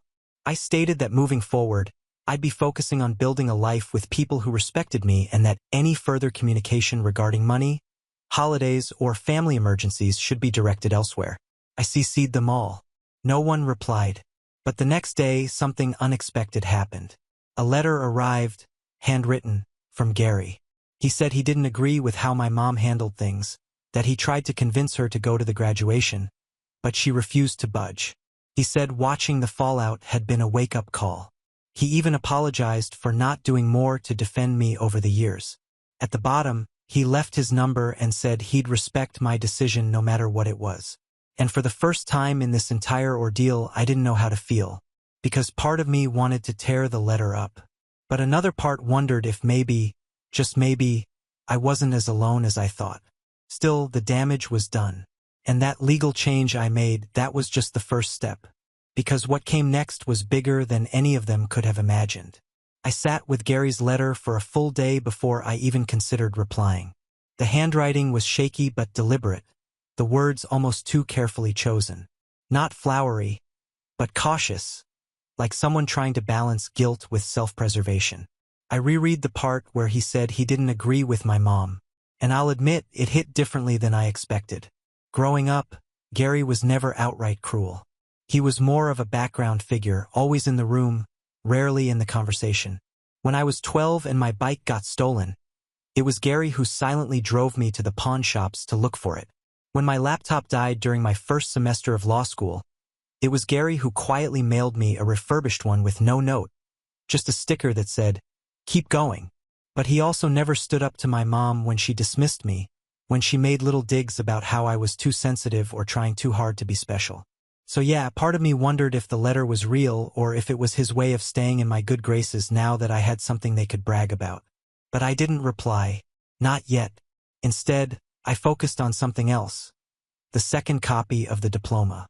I'd ordered two, one to keep framed in my apartment and another to bring home for a special gift. Originally, I'd planned to give it to my mom, to surprise her with it at the celebration dinner. It had come in this beautiful leather-bound case with a gold clasp. Very official. But now, looking at it just made my stomach twist. I took it out and stared at it for a long time. The name Marcus Elijah Cole glinted in embossed lettering. Below that, Juris Doctor, magna cum laude. And above it, the university's crest shining like something out of a dream. This was supposed to be the centerpiece of a proud family moment. Instead, it sat in my hands like a piece of evidence. Proof that I'd achieved something no one in my family cared enough to show up for. That's when the idea hit me. I'd already sent them the photo of the diploma draped across their empty seats. That was step one. But now I wanted to make sure the second copy of this diploma meant something too. So I drove back to the law firm. Craig wasn't in that day, but his assistant, Danny, was. She'd seen me around the office enough to smile and wave without needing much context. I told her I needed a new notary stamp, and she handed me a fresh one with a wink. "Another scorched earth letter?" she joked. "Something like that," I said. I went home and sat at my desk for hours, writing. What started as a short letter turned into something much longer. I poured out every thought I'd never said aloud. Every moment I remembered as a kid feeling like the family afterthought. Every holiday where I watched my siblings open gifts while I got socks. Every call that went unanswered. Every "will come next time" that never came. But I didn't stop there. I wrote about law school, about what it felt like to be surrounded by brilliant people and still feel like I didn't belong. About eating stale granola bars for dinner and washing laundry at 2 a.m. so I could make my 8 a.m. classes. About the sheer terror of thinking I might fail, Not for myself, but because if I did, no one would care enough to catch me. I ended it with this: "You told me to call when I won something. Well, here it is. But I didn't win because of you. I won in spite of you. And from now on, I'm not working this hard for a seat at your table. I'm building my own." I signed it. I printed it. I slid it inside the diploma case. Then I wrapped the whole thing in brown paper and shipped it, priority signature required, to my mother's address. The next day, I blocked her number. No drama, no yelling, just silence. It was surprisingly peaceful. That weekend, I went to dinner with Trey and some of our law school friends. We toasted with cheap champagne, laughed about bar prep stress, and argued over which Supreme Court justice had the worst haircut. And for once, I didn't feel like I was performing. I didn't feel like I was trying to prove anything to anyone. I was just me. A week passed, then another, and then out of nowhere, I got a text from Jenna. "What did you send, Grandma?" I blinked. Grandma? I hadn't even considered that the package might be opened in a family setting. My mom must have brought it over to show off, maybe thinking it was some fancy recognition or award, but instead, she'd unwrapped my words. No filters, no sugarcoating. I didn't reply to Jenna. I didn't owe her an explanation. But I did go check my email and saw something that made my heart stop. There in my inbox was a new message. Subject: request to schedule mediation, family estate dispute from a name I didn't recognize. A lawyer representing Lou. Apparently, he didn't take too kindly to being removed from my estate plan. You'd think someone like Uncle Lou would just take the hint and move on. But Lou wasn't the type to let go of anything, especially not money. He'd once sued his ex-wife over a ceramic garden gnome collection and spent $4,000 trying to prove a point. So, when I removed him from my will, I should have known he'd treat it like a personal attack. But here's the thing Lou didn't understand. I wanted him to react. That's why I left just enough breadcrumbs. I wanted someone to test me to see if I meant business. And out of all of them, Lou was always the loudest, the most entitled, and the least capable of recognizing when he was out of his depth. The mediation request came through a week after the package with my letter and diploma landed in my mom's hands. According to the email, Lou had seen the letter, assumed it applied retroactively to assets he thought he was still entitled to, and decided he'd been unjustly disinherited. He didn't realize, or maybe didn't care, that I was still very much alive. That's not how wills work. Obviously, you can't contest a living person's estate plan unless you're alleging fraud, coercion, or mental incompetence. Lou's lawyer tried to argue all three. It was insulting, honestly, that I'd somehow been coerced into removing Lou from my financial planning. By whom? Myself. The first mediation session was virtual. Lou showed up wearing a golf polo and Bluetooth headset, looking smug and clueless. His lawyer, a guy who looked like he'd been pulled off a Craigslist ad, opened with a speech about deep emotional harm and verbal contracts within families. I just sat there, hands folded, letting my new attorney, yes, I had one now, dismantle their argument like it was a case study in how not to sue. Lou's lawyer tried to bring up past financial gifts I'd given, like the time I helped pay for Jenna's tutoring or when I covered a few months of utilities for Mom. He argued that these created a reasonable expectation of future support. My attorney calmly pointed out that family generosity does not equal a binding contract. It was over in 15 minutes. The mediator turned to Lou and said, "Sir, unless your nephew is deceased or declared legally incapacitated, you have no standing here." Lou looked like he'd swallowed a lemon. "So what? He can just cut us off?" "Yes," the mediator said flatly, and that was it. After the meeting ended, my lawyer turned to me with a grin. "Well, that was fun. Want to make it official?" I nodded. We moved ahead with finalizing a revocable trust. I consolidated all of my assets, investments, savings, even future intellectual property rights from a casebook I was helping publish, into a protected trust with clearly stated terms. And just for good measure, I added a no-contest clause with teeth. If anyone named in the trust attempted to challenge it, they'd forfeit their share. Gary was the only family member I left in. Not because I fully trusted him yet, but because of that letter. Because unlike the rest, he'd shown a flicker of remorse that mattered. The rest of the summer passed quietly. I started studying for the bar, spending long hours at the library with Trey, downing espresso shots, and highlighting everything in sight. Occasionally, I'd get updates, secondhand messages from extended family trying to check in. I didn't respond. Then, one day, Trey knocked on my bedroom door with a weird look on his face. "You should see this," he said, handing me his phone. It was a Facebook post from my mom. People think success means money or titles, but real success is knowing who stood by you when it mattered. "We raised a lawyer. We're proud, but we don't support entitlement, even from family." She had the audacity to paint herself as the victim. Comments flooded in. Friends offering hugs, support, some even taking her side. One said, "Your son sounds ungrateful. Stay strong, Queen. Queen." I didn't respond publicly. I didn't take the bait. Instead, I printed the post, folded it neatly, and tucked it into a folder labeled Emotional Receipts. Right behind a screenshot of Lou's failed legal threat and the image of my diploma spread across those empty seats. But the real closure came 2 weeks later on a random Tuesday morning. I was halfway through my flashcards when the doorbell rang. I opened it and found Gary standing there. No warning, no text, holding a small cardboard box and looking different. Tired, nervous, human. He didn't try to come in. He just handed me the box and said, "She wanted me to bring this. Said it belonged to you." I opened it right there.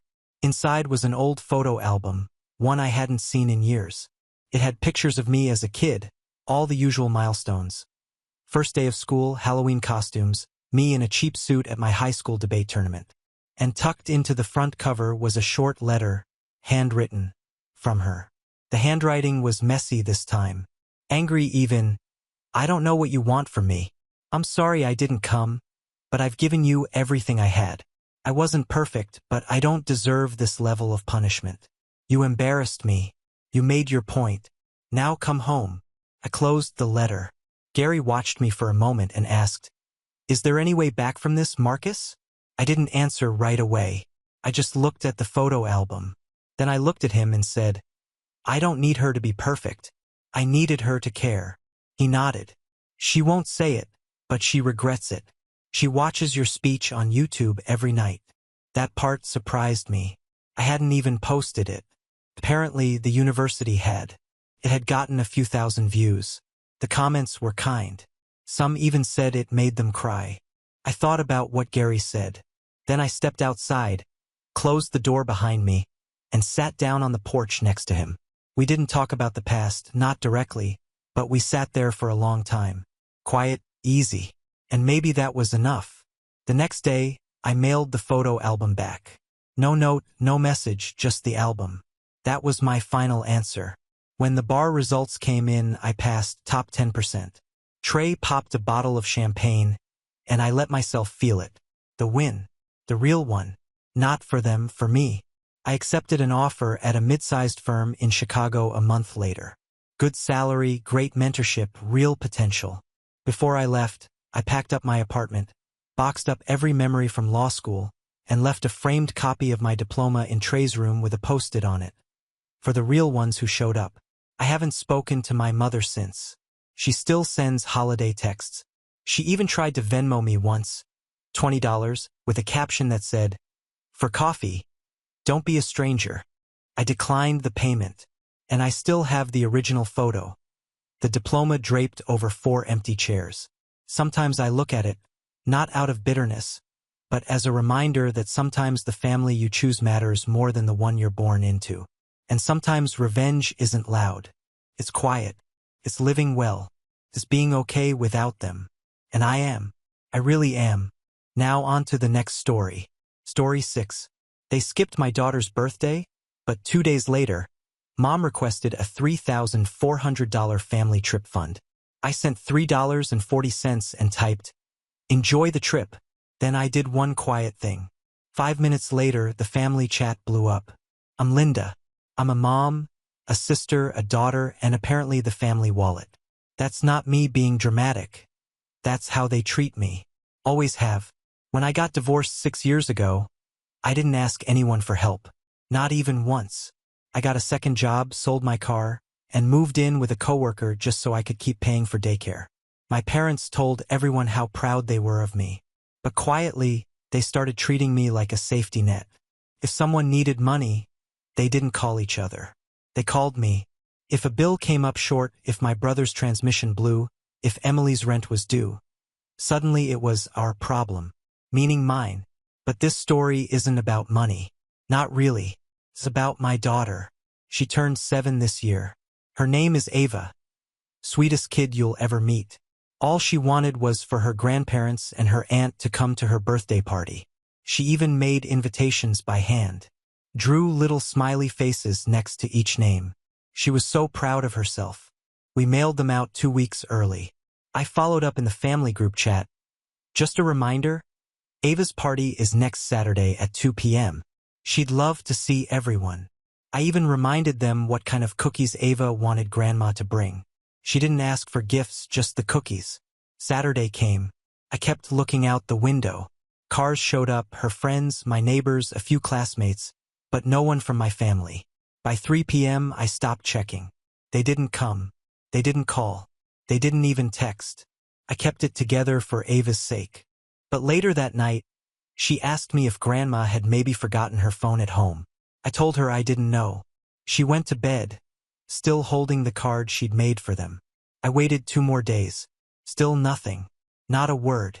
Then on Tuesday morning, the group chat lit up. Mom. Hey everyone. Family trip planning time. We're doing the beach house again this summer. Same one from 2018. We're collecting $3,400 per family. Need to book by the end of the week. Linda, can you just send yours in full? You're the only one who's good at wiring things. No hi. No, sorry, we missed Ava's birthday. No acknowledgement whatsoever. Just a casual $3,400 request like I owed it to them. Before I could even respond, Emily replied with heart emojis and wrote, "Yes, finally. I need this so bad, y'all." Then my brother chimed in with, "Booked off work already. Let's go." I sat there looking at the screen, my hands shaking. Ava's birthday had been 2 days ago. They skipped it like it was nothing, so I didn't say anything. I logged into the shared family bank account, the one I had opened with my mom so she could have easy access if there was ever an emergency, the one they all eventually started dipping into. I transferred $3.40 to it. Caption, "Enjoy the trip." Then I quietly drained the rest. Every cent. I transferred it to a new account in Ava's name. Set up new access rules. Locked everything down. Took about 10 minutes. At exactly 10:18 a.m., the family group chat blew up. "Dad, where's the rest of the account? Emily? Linda?" Mom posted a screenshot of the $3.40 transaction and just wrote, "Wow." Then Emily sent a voice note, not even a message, that said, "Seriously? All this because we couldn't come to some kid's party?" I didn't reply. Then she wrote, "You're a grown woman, Linda. Not everything's about you. You don't get to throw a tantrum and punish the whole family just because you chose to be a single mom." That one hit different because it wasn't a mistake. It wasn't heat of the moment. It was how they'd always thought, that being a single mom somehow made me lesser. That my life, my money, and my time were just collateral for their comfort. They never saw Ava's birthday as a priority because they never saw her as anything other than mine. Not family, not their grandchild, just an extension of the burden they think I chose. I went quiet, but I wasn't done. What none of them knew was that I'd kept everything. Screenshots, transfer logs, payment receipts, every time they borrowed, every promise to pay me back, every time they took from that shared account without asking. And for the first time in years, I wasn't scared of what would happen if I said no. Because I'd already decided this wasn't about saying no anymore. It was about taking back everything they felt entitled to. And that was only the beginning. After I shut down the shared account, the silence was louder than any yelling could have been. Mom wasn't texting. Emily had gone quiet. Dad didn't even pretend to check in. I wasn't naive. I knew they were regrouping, deciding how to spin it. And I was right. It started subtly. My cousin Kelsey messaged me on Instagram. "Hey, just checking in. Heard you're having a rough time." That phrasing, "having a rough time," told me everything I needed to know. Mom had already started her campaign. I didn't reply. A few hours later, my Aunt Martha texted, "Whatever happened? Your mom's heart is broken. She's been crying every day. Crying because I stopped letting them drain my account. Not because they skipped Ava's birthday. Not because they didn't call or text. Just because I had finally said no more." By the end of the week, I was getting sympathy messages from people I hadn't spoken to since college. Church ladies, old neighbors. Even my hairdresser messaged asking if I was really not speaking to my mom anymore. Meanwhile, not a single person from my actual family had called to check on Ava. No apology, no acknowledgement. Then came the Venmo request, $950 March/April rent. Thanks in advance. It was from Emily. No explanation, no greeting, just that. I stared at it for a while. Rent for the apartment I co-signed for, that I helped furnish. The same one she begged me to help her get after her life coach phase fell apart and she couldn't go back to living with mom and dad. I didn't pay it. 2 hours later, a text came through. "You're seriously going to do this? After everything mom and dad have done for you?" I didn't respond. She followed it up with, "They took you in after your divorce. They fed you. They gave you a home. Sure, for 6 months, during which I paid rent, bought all the groceries, covered their phone bills, and watched their dogs while they took trips to Palm Springs. So I said nothing." Then came this, "You're lucky mom hasn't told people what you said about her last year." That stopped me because I knew exactly what she was talking about. Private conversation. Last fall, I vented to Emily about how exhausted I was being the financial safety net. How mom acted betrayed whenever I brought up boundaries. How I felt like a walking wallet. I never said it cruelly. I just needed someone to listen. Apparently, Emily ran straight to her. I didn't take the bait, but I made a note. The next morning, my mom posted on Facebook a long, passive-aggressive monologue about children who lose their way, money poisoning relationships, and being forgotten by the ones you gave everything to. No names, of course, but it didn't matter. Everyone in town knew exactly who she meant. Emily commented underneath, "We still love you, even if you don't love us anymore." I didn't respond there, but I did message her directly, "You want to play dirty? Fine. I've got everything. Every cash transfer, every bill I paid. Every emergency you cried about that ended up being a new tattoo or a trip to Vegas. You come for me, I come for you harder." She left me on read. But the next day, the Venmo request was canceled. Too late, though. Damage done. At work, a coworker walked by and said, "Hey, family drama." "Huh?" Then laughed like it was a joke. Another asked if I needed to borrow money, half joking, half serious. Word had spread. They were painting me as a villain. A bitter, selfish daughter who turned on her own family. Because in their minds, saying no to them wasn't just selfish, it was betrayal. But what pushed me over the edge wasn't Emily, or the Facebook post, or the town gossip. It was Ava. She came into my room holding the envelope she'd given me 2 weeks ago. The birthday card she made for Grandma. Still sealed. She asked if we should try sending it again. Maybe Grandma didn't get it. I told her no, that we'd hold on to it for now. Then I kissed her forehead and promised myself something right there. They were going to learn what it meant to be cut off. Not just from money, from everything. The only difference this time, I wasn't going to raise my voice. I wasn't going to argue. I was just going to let the silence do the damage for me. 2 weeks passed. No one called. Not about Ava, not about me. Emily went back to posting pictures of brunch and yoga classes like she hadn't just tried to publicly blackmail me. Mom kept fishing for sympathy on Facebook, posting quotes like, "Sometimes the ones you love the most hurt you the deepest." The guilt trip wasn't working, but the silence, that part got to me. Not because I missed them, but because I knew what it meant. They were planning something, and I was right. On a Thursday afternoon, I got a call from Ava's school. I assumed it was something about a field trip form I forgot to sign. Instead, it was the office secretary asking if I could confirm who was listed as Ava's emergency pickup. Apparently, my parents had come to the school uninvited, saying they were there to surprise her and take her for ice cream. They weren't on the pickup list anymore because I had quietly removed them 2 weeks earlier. When the school turned them away, Mom made a scene in the parking lot, told the staff I was mentally unstable and that she was worried for Ava's safety. The school documented it and called me to let me know. That night, I sent a short message in the family chat. Don't go near my daughter again without permission. Not at her school, not anywhere. You are not her guardians. Emily replied almost instantly, wow, way to alienate your own kid from the only real family she has. I didn't respond.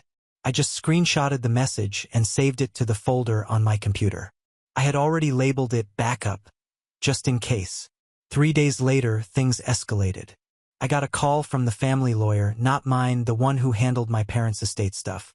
He told me very calmly that my mom wanted to remove me as a secondary on their life insurance and retirement plans. Nothing illegal, just a formal step. I said, that's fine. He paused and said, she also asked about putting Emily on instead as the sole beneficiary. I laughed out loud. That's when it clicked. This wasn't about punishment anymore. This was about replacement. They were trying to write me out emotionally, financially, and legally. What they didn't know was that I was already gone. I'd been waiting for one final thing before going nuclear. A very specific document I requested from the bank. A certified summary of all the withdrawals made from the family account over the past 7 years, including the ones made by Mom, Dad, and Emily, all labeled with date, amount, and note. When it came in the mail 2 days later, I opened it and just stared. There was every loan that was never paid back. Every urgent withdrawal. Every Cash App transfer to Emily marked with emojis instead of explanations. I highlighted the totals. Over $62,000. That was the number they'd bled from me while telling the world I was selfish. So I posted it. Not in the group chat, publicly. I cropped out sensitive info, but I made the numbers clear. I didn't name names, just posted a photo of the report and typed, don't ever let people convince you you're crazy for saying no, especially when all you've done for years is say yes. And then I muted everything. 37 minutes later, Emily called me 6 times in a row. I didn't answer. Mom sent me one text. You want to embarrass us? Go ahead. But you just proved we were right about you. That night, Ava asked me if we were still going to the beach house this summer. I told her no, that we were planning something even better. She smiled and said, just me and you? I nodded, but inside I knew it wasn't over. They'd been humiliated, and people like them, they don't take humiliation quietly. A week after I posted the bank statement, the silence was eerie. Mom deactivated her Facebook. Emily went quiet. For a second, I thought maybe it was over. Maybe they finally understood that I wasn't going to play along anymore, that I was done being useful. But peace in my family never lasts. I came home one afternoon to find Ava sitting on the porch with a small gift-wrapped box on her lap. She wasn't smiling. I asked where it came from. She said Emily was here. She didn't come in. She just said this was a surprise. She hadn't texted. She hadn't knocked. She had just walked up to my house, talked to my daughter without permission, and left. I opened the box. Inside was a bracelet, a charm bracelet I recognized immediately. It was mine. I'd had it in middle school, kept it in a box of old things in Mom's attic. How Emily got it, I didn't know. But under the bracelet was a folded note. Just 4 words. You think you've won? I didn't sleep that night. I kept replaying the moment Ava told me how Emily had smiled and told her, don't tell Mommy I was here. The next morning, I went to the police station and filed for a no-contact order. I also changed the locks, bought a security system, and set up cameras, one above the door, one facing the driveway. I gave Ava a phone and told her the 3 numbers she was always allowed to call, no matter what. But the quiet that followed wasn't relief. It was build-up. Because that same week, I started getting messages from people I hadn't spoken to in years. Some from high school, others from church.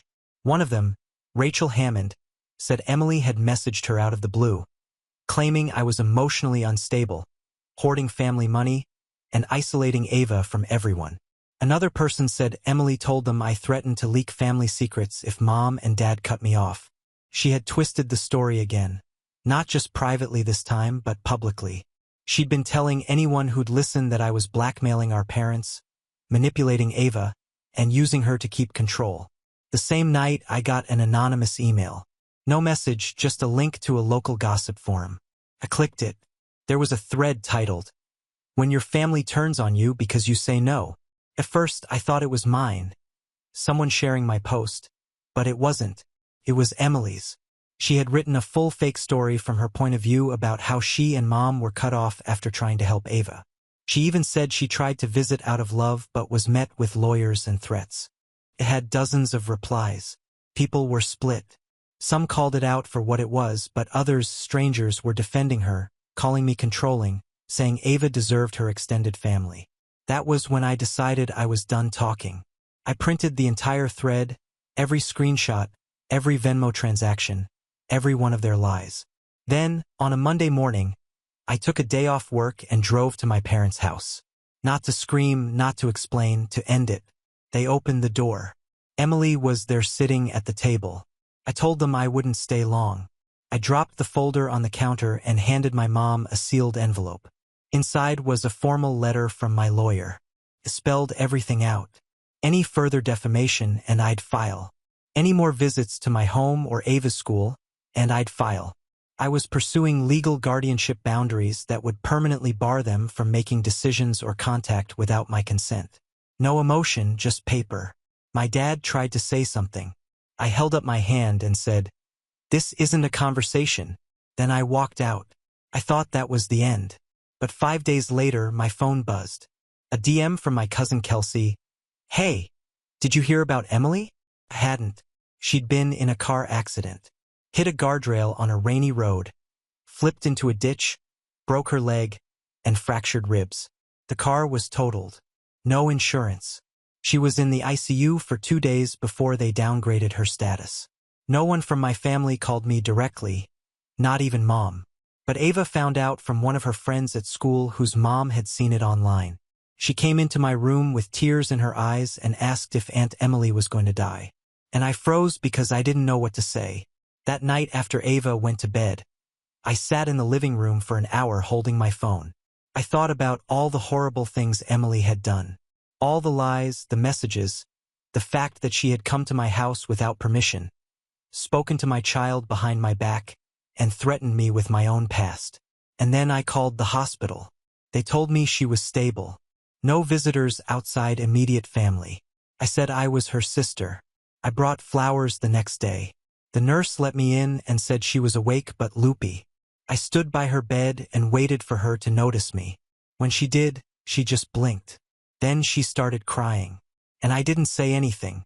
I just sat down and, for the first time in years, I held her hand. Emily looked smaller in that hospital bed, swallowed up by tubes and wires and the oversized cast on her leg. Her voice was raspy. She kept trying to say something but couldn't get the words out. I sat there and let the silence settle between us. After a while, she whispered, "You came." I said, "Yeah." She turned her head slowly toward the window. Her eyes were bloodshot. She looked like someone who hadn't slept for days.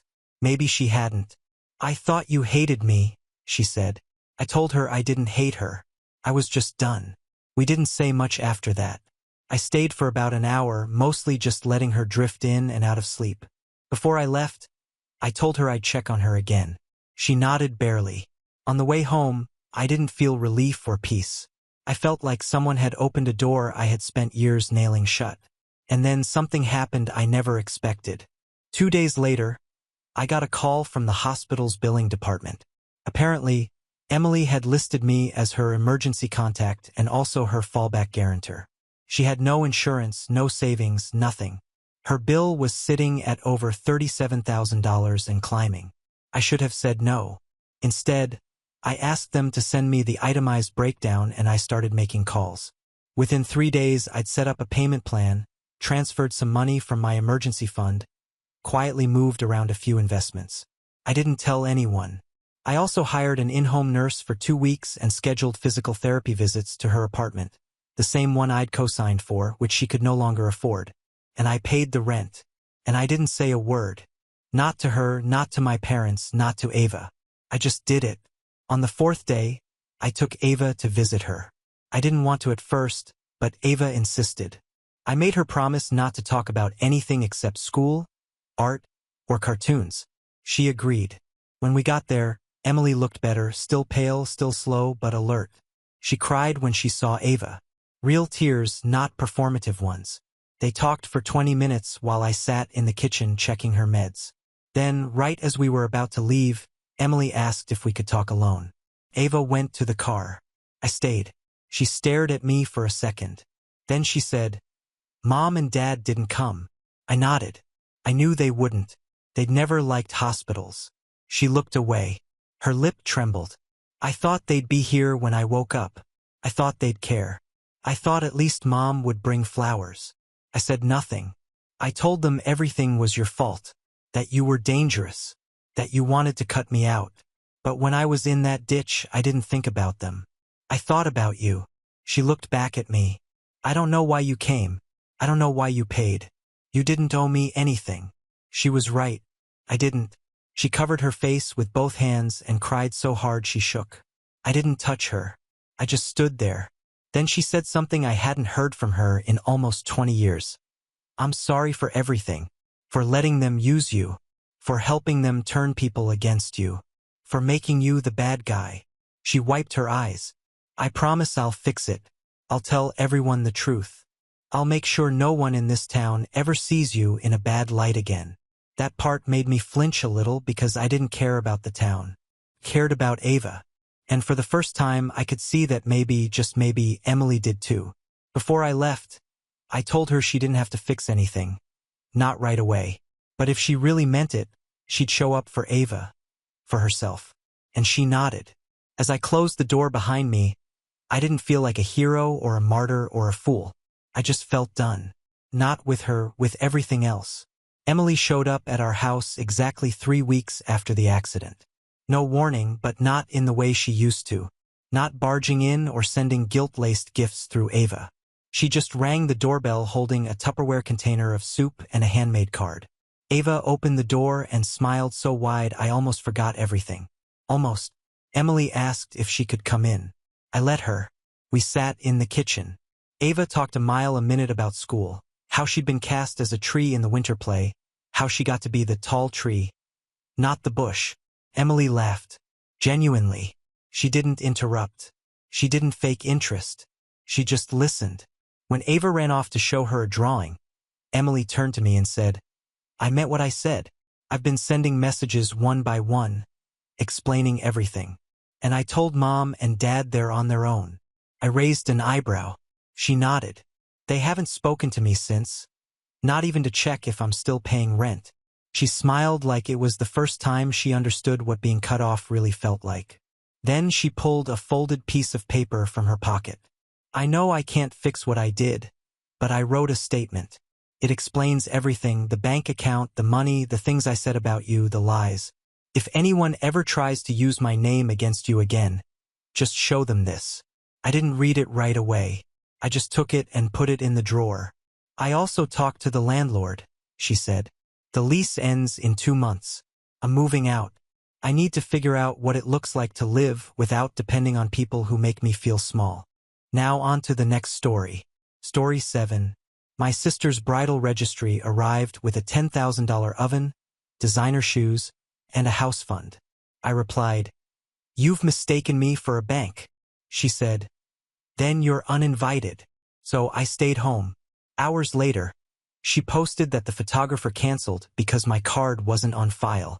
The family finally saw who'd been paying all along. And then, when the registry came in, I actually laughed. Not the polite kind, either. The sharp, what the hell kind. The kind of laugh that echoes off the walls when you're home alone. A $10,000 oven. Not even joking. It was Italian, red, called something pretentious like Luzinadella Regina. And she wanted it as a gift from her guests. From me, like I was a distant aunt with a private yacht. That wasn't even the highlight. There were 4 pairs of designer shoes. Louboutins, Valentinos, even some new brand I'd never heard of but Googled out of morbid curiosity. All between $900 and $1,500. There was a $2,000 wellness retreat package she tagged as post-wedding recovery. And the best part, A house fund that looked sweet and innocent until I clicked the details. The note read, "Kelly, since you didn't throw a bridal shower, we figured this would be easier for you. $5,000 would mean the world to us." Not suggested, expected. She actually personalized the registry so that specific items were aimed at certain people. Grandma was supposed to buy them a $1,200 espresso machine, my dad a custom wine fridge, and me the house fund, because apparently covering her rent for the last 7 months wasn't generous enough. What made it all worse was that my parents didn't even blink when I showed them. My mom smiled and said, "Oh, Vanessa always had expensive taste." Like that was a good thing. Like I was being difficult for not wanting to drop thousands on a woman who hadn't held a job longer than a carton of eggs lasts in the fridge. And don't even get me started on her fiancé. Mark had 2 jobs in the last year. One he quit because the manager had a power trip. The other fired him for showing up drunk twice. I kept my mouth shut at first, thinking maybe it was stress. Maybe he'd pull it together before the wedding. But every time I visited, he was either day drinking or missing entirely. And my sister would just shrug it off like it was cute. He's a free spirit. It wasn't cute when I realized half the wedding vendors were sending their invoices to me. I'm not exaggerating. I paid for the venue deposit, the florist, and the photographer, all thinking I was just helping out a little. Vanessa had been forwarding me emails saying the vendors needed urgent payments, that our parents were handling the rest, and it was just a timing issue. I trusted her. I shouldn't have. Then one morning, I got an email directly from the photographer. I guess they got confused and thought I was the bride. They asked if I wanted the deluxe photo booth upgrade and reminded me my remaining balance was due the next day. My name, my card, not hers. So, I texted her one line, "You've mistaken me for a bank." Her reply came almost instantly. "Then you're uninvited." That was it. No explanation, no apology, no gratitude, just exile. I stared at the screen for a while. I didn't even feel hurt, just embarrassed that I'd let it get this far. I screenshotted the text and forwarded it to my parents with zero commentary. Then I locked my cards, canceled the upcoming payments, and booked myself a massage for the day of the wedding. If I was going to be cut out, I was going to be gone. The day of the wedding, I stayed in my robe till noon. It was kind of peaceful in a weird way. My phone was off most of the morning. Around 11 o'clock, I turned it back on. Dozens of texts started rolling in. I ignored all of them until one from my cousin popped up. All it said was, "Dude, check Vanessa's Instagram." I opened it. She had just posted a photo of her bouquet and captioned it, "Photographer canceled last minute. Crushed. Can't believe this happened." I didn't need to wonder why. It was because my card wasn't on file anymore. I had canceled it the night before. What Vanessa didn't realize was how quickly panic would ripple through the crowd. My absence was already being noticed. But now there was no photographer. The planner was frantically calling backups. The vibe was off. My parents were confused. Guests were whispering. And Vanessa? She refused to say why I wasn't there. She didn't tell them what she'd said. She didn't tell them what she did, which made it even worse because without answers, people started making up their own. By the time the ceremony even started, word had already gotten around that something was off. Not just my absence, that part confused people, but something deeper. You could feel it in the way the wedding planner kept checking her phone every 30 seconds, or how Vanessa's bridesmaids looked like they were trying too hard to act normal. And then there was the photographer or the lack of one. It took about 5 minutes before someone asked the question, "Why isn't there anyone taking pictures?" Vanessa brushed it off. She told the guests the photographer had a family emergency. A few people nodded politely. But people talk, especially when they're stuck waiting in rows of chairs while someone's cousin plays off-key violin solos. And when guests talk, they compare stories. And when too many stories don't line up, rumors start. So, while Vanessa was walking down the aisle, looking like she was about to receive an Oscar, guests were already whispering about why I wasn't there and why there wasn't a single camera capturing it. That afternoon, I was sitting on my balcony with a coffee and my phone on silent, watching the wind pick up in little waves through the trees. Peaceful, detached, not trying to make a scene, but definitely done pretending I was the villain for not continuing to finance someone else's delusions. At 3:17 p.m., I turned my phone back on. 6 missed calls, 11 texts. The one that stood out was from my cousin Emily. She said, "You didn't show because you were unstable about not being maid of honor." That made me laugh out loud. Vanessa didn't even have a maid of honor. Said it was too much pressure for one person. What she really meant was no one wanted to do the work. I'd already said no months ago after she told me she needed me to help plan the wedding, but wouldn't feel comfortable with me standing beside her in the photos because we didn't match the aesthetic. I paid for the flowers. Apparently, I wasn't aesthetic enough for the pictures. What Emily didn't know, what no one at the wedding knew, was that Vanessa hadn't just forgotten to invite me. She had deliberately uninvited me when I refused to drop $5,000 into her house fund and told her I wasn't paying another invoice unless someone else stepped up. Her response? She told me I was too negative to be around right now and said it would be better for everyone if I didn't come. I screenshotted it, sent it to our parents, and waited. My mom finally called at 4:12 p.m., right as the reception was starting. I let it ring out. She called again. This time I picked up. She didn't even say hello. She just asked me where I was and why Vanessa looked like she was about to cry in the bridal suite. I told her to ask Vanessa why I wasn't there and hung up. 15 minutes later, everything imploded. The photographer showed up not to take pictures. No, she came to deliver paperwork in person. She walked into the reception with a black folder, went straight up to my dad, and handed him a copy of the unpaid invoice stapled to the canceled contract. And she said, right in front of the wedding party, "Just returning this. Unfortunately, we had to cancel due to a declined card on file.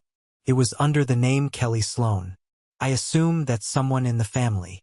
The silence afterward was like a dropped glass. My dad asked her to stay, not to work, but to explain everything.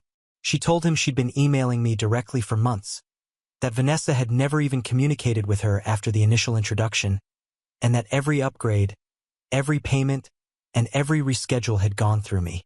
Guests started paying attention. You could see people leaning in, trying to figure out what was happening. Vanessa was still pretending to mingle with guests, but now she was doing that thing where her smile looked like it was stapled to her face. One of the groomsmen apparently tried to pull her aside and warn her. She waved him off.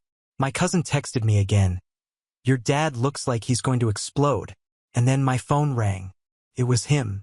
I stepped inside to take it. He asked me one question: "How much have you paid for this wedding?" I didn't sugarcoat it. I gave him numbers. Venue deposit, floral design, photographer, catering down payment, bridal suite, dress alteration. It added up to just under $14,000. There was a long pause. Then he said, "We're having a family meeting tomorrow. This ends now." And he hung up. Back at the wedding, everything was unraveling. Vanessa couldn't answer any of their questions.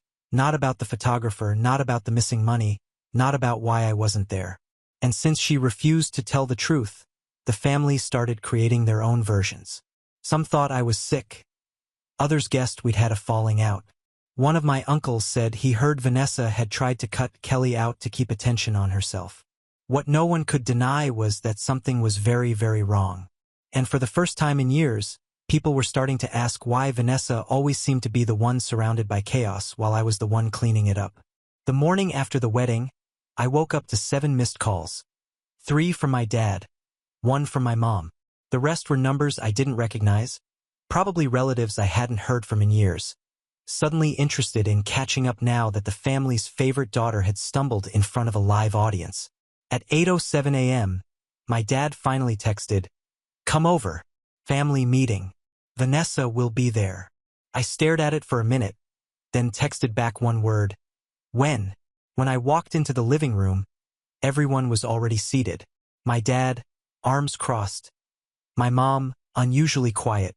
Vanessa was on the far end of the couch, still in full makeup from the night before, eyes puffy but defiant. And sitting next to her, barely able to keep his eyes open, was Mark, her brand new husband. He reeked of whatever he'd been drinking at the after-party.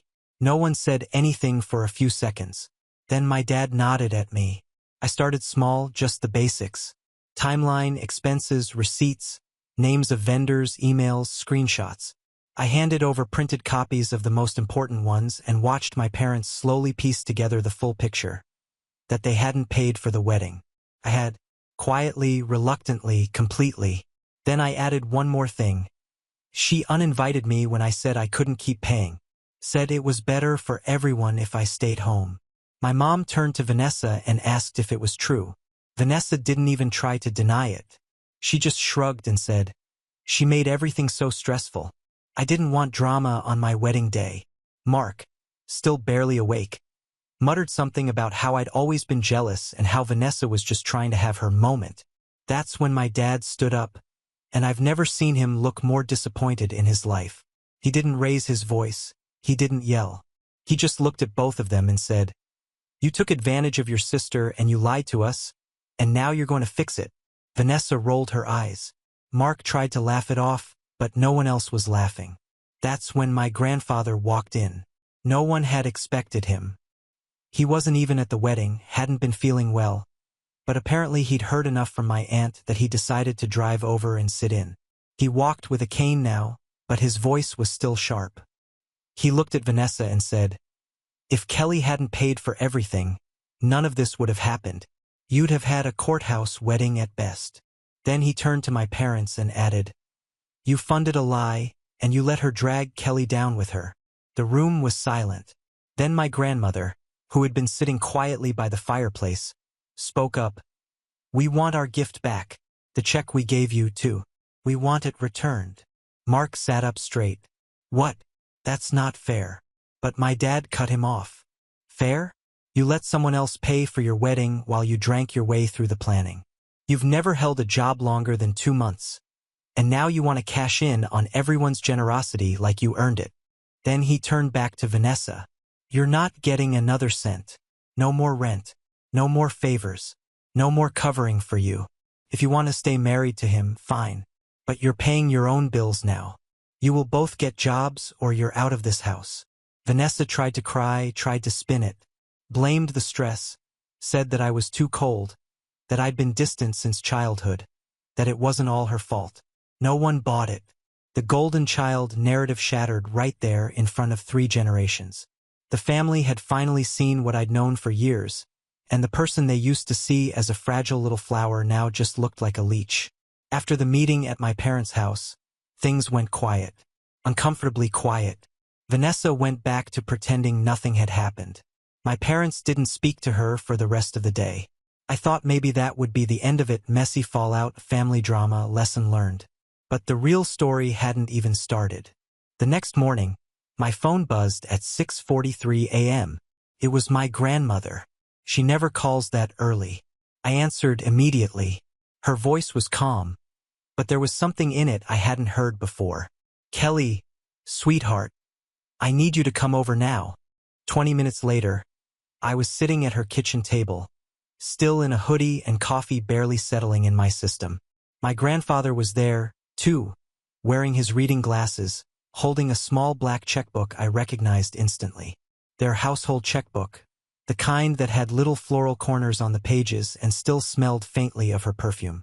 Grandpa opened it and laid it flat in front of me. One check was missing. Check number 1183, torn out, gone. But Grandma had found the bank withdrawal on their statement the night before. She thought it was strange. $4,500 withdrawn just days before the wedding. Grandpa hadn't remembered writing anything that large. So they called the bank and got a copy. When she slid the printout across the table, I felt my stomach drop. The check was made out to Vanessa Sloan. The memo line read, "Wedding costs," and the signature, in slanted, shaky letters, read R. Sloan. But it wasn't my grandfather's handwriting. Not even close. He showed me a side-by-side. His real signature was crisp and tight from decades of writing checks for everything from lawn service to tax prep. The one on the forged check looked like someone tried to copy it from memory and gave up halfway through. She'd done it. Vanessa had forged a check from our grandfather's account while he was in the other room. I couldn't wrap my head around it at first. I'd known she was entitled, manipulative, lazy. But this, This was stealing from the two people who loved her unconditionally, who would have given her the money if she just asked, who sat at every birthday, every graduation, or failed attempt at one, smiling and clapping and pretending they weren't heartbroken. They'd filed a fraud report with the bank. The check was being investigated. The funds were already frozen. The only reason they hadn't told my parents yet was because they were giving Vanessa one last chance to come clean. But I knew she wouldn't. Back home, I didn't call her. I didn't send a message. I needed to let her dig her own hole. Later that day, my mom called me in a low voice, said Vanessa had come back home alone. No mark, no wedding ring, no excuses. Said they'd gotten into a fight and she was reevaluating everything. My mom didn't sound sympathetic, just tired. Apparently, Mark had shown up to a job interview, one Vanessa begged a friend to arrange. Still hungover, maybe still drunk. He passed out in the car while she was inside trying to salvage what was left of their already embarrassing marriage. He didn't even answer her texts. When she came outside, he was snoring with the engine running. That night, she walked out, took a bag, a charger, and nothing else. I thought that would be the rock bottom. I was wrong. 2 days later, I was making dinner when someone knocked at my door. I looked through the peephole and froze. It was Vanessa. No heels, no designer coat, no lashes. She was wearing a gray hoodie, no makeup, hair pulled back in a way I hadn't seen since we were teenagers. She looked like someone who hadn't slept. For the first time in forever, she looked like my sister. She didn't ask to come in. She didn't try to hug me. She just stood there and said, "I did something really stupid, and now I think I've ruined everything." I didn't answer. She looked down at her shoes. "Mark's not who I thought he was. I don't even know what I was trying to prove. I think I just didn't want to admit I'd messed it all up. But I did. I messed it up." Then she looked at me again. "Can you help me leave him? For real this time." I waited long enough for the weight of her words to sit in the air. Then I nodded once and stepped aside to let her in. We didn't talk about the money yet or the forged check. Not that night. But I could see it in her face. She knew I knew. Vanessa spent the night in my guest room, and for the first time in years, the house felt calm. No chaos. No begging calls from her. No drama over who said what to whom. Just silence. The kind you get after a storm passes and all the noise has finally drained out of the sky. When I woke up, I half expected to find her gone. But there she was, sitting at the kitchen table in one of my old college sweatshirts, hands wrapped around a mug she'd clearly been holding for a while. She didn't say good morning. She didn't ask for anything. She just looked up and said, "I'm done with him. Really done." I didn't say anything right away. I just waited. She started talking, not in that usual performance voice she used when she wanted sympathy, but like someone who had finally run out of illusions to hide behind. She said the wedding meant nothing now. That once it was over, once she looked around and realized how empty it all felt without me there, something cracked.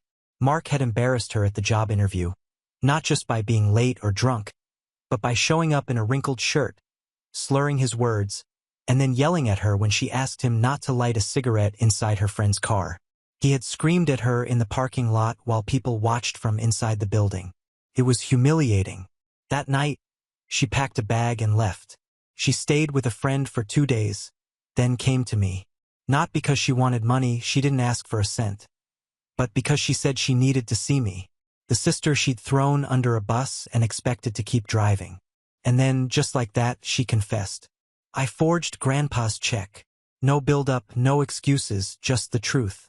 She told me how she did it, how she waited until he left the room, ripped out the check quietly, practiced his signature in the margins, then cashed it the same day. Said she cried on the drive home but convinced herself it didn't count as stealing because she would have paid it back eventually.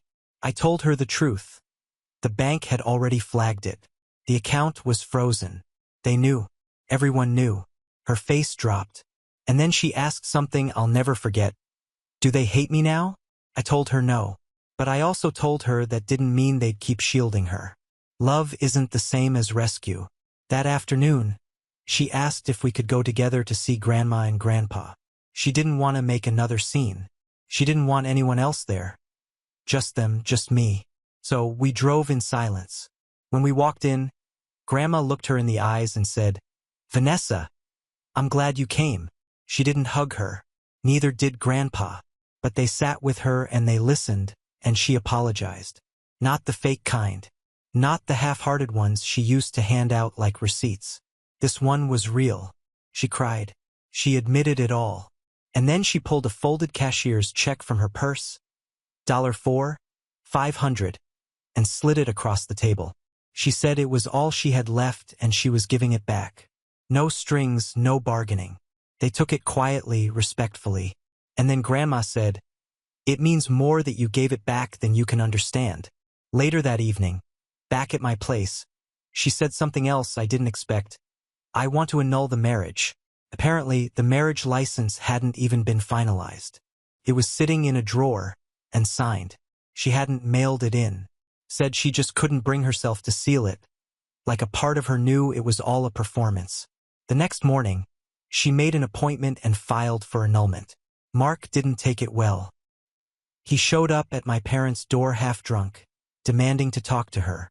My dad stepped outside, said one thing, "This is over," and shut the door. They haven't seen him since. Over the next week, Vanessa started job hunting. Nothing fancy, just real work. She applied to a bakery, a customer service rep job, and a local bookstore. One called her back. She showed up early. She wore clean clothes. She got hired minimum wage part-time, but it was hers. And the family, they started seeing her differently. Not proudly, not warmly, but with a kind of cautious respect. She'd made a mess. A massive one. But she'd started cleaning it up herself. And then, 3 nights later, she came over again. Sat at the same kitchen table where she once mocked me for budgeting my groceries. She looked at me and said, "I know I owe you more than money. I know what I did probably broke something in you, but I don't want our relationship to be about that anymore. I want to earn back your trust. Not by saying it, but by showing it. Every week, however long it takes." And then she reached into her bag and pulled out a wrinkled notebook. Inside were her plans. A weekly budget, a debt tracker, a job schedule, even a side hustle idea. I didn't cry. I didn't say anything sentimental. I just nodded. And then I told her something I hadn't planned to say out loud. "You don't have to pay me back. Not because you don't owe it, but because I don't want our relationship to be built on debt. I want it to be built on truth." She looked at me for a long time, then whispered, "Then I'll give you that instead." The final update, 3 months. That's how long it took for everything to settle. Not perfectly, but enough to breathe again. Vanessa stayed with our parents. Not as a princess on a pillow, but as a tenant with rules. She cooked. She cleaned. She paid rent. She got up every morning at 5:30, made coffee in silence, and caught the 6:10 bus to the bookstore job that paid just enough for groceries, phone, and a modest contribution to the house. It wasn't glamorous, but it was real and it was hers. The girl who once demanded $5,000 from me on a wedding registry was now budgeting her toothpaste. The sister who once said work was for people who lacked big energy was now clocking overtime during author signing events and learning how to track inventory with a clipboard and a highlighter. The most shocking part? She liked it. Said the work made her feel like her life had weight for the first time. Like she wasn't floating between excuses and favors. Like she wasn't waiting for someone else to rescue her anymore. I saw the change slowly, not all at once. It wasn't some dramatic redemption arc. Just little things like how she'd call and ask me what brand of olive oil to buy or text photos of her trying on secondhand coats and genuinely being proud of spending under $30. She even asked to borrow my crock pot. Not indefinitely, just for the week. And when she returned it, it was cleaner than when she got it. I didn't trust it at first, not fully. I kept waiting for the old Vanessa to come back, the version that smiled sweet and reached for my wallet. But she didn't. She kept showing up quietly, honestly. One evening, our mom told me Vanessa had started visiting Grandma and Grandpa on her own. Once a week. No agenda. Just sitting with Grandpa in the backyard and letting him ramble about tomatoes and arthritis. Sometimes they didn't even talk. She just sat there, listened. It meant more to them than anything she'd ever said with words. And the family, they shifted, too. My dad pulled me aside during a Sunday lunch and said, without any lead-in, "We should have seen it sooner. We won't forget again. My mom started deflecting praise about Vanessa, redirecting it to me. Said things like, Kelly was the one holding the rope while the rest of us were pretending there wasn't a cliff. Even our cousins, who once treated me like the uptight older sibling who didn't know how to let things go, started asking me for advice. About budgeting, about boundaries, about what really happened. They wanted the truth. And for once, they were ready to hear it. But the moment everything finally clicked wasn't with the family. It was with Vanessa. She came over one Thursday night after work. No announcement, no reason, just a grocery bag and a tired smile. Inside were things she thought I'd like. A candle that smelled like cinnamon and smoke, a loaf of bread she'd baked at the bookstore, and 2 cans of soup she'd made herself. She said she'd started meal prepping, said it helped her feel like she was building something. Then she handed me an envelope. Inside was a folded piece of paper and her first 3 paycheck stubs. I looked at her, confused.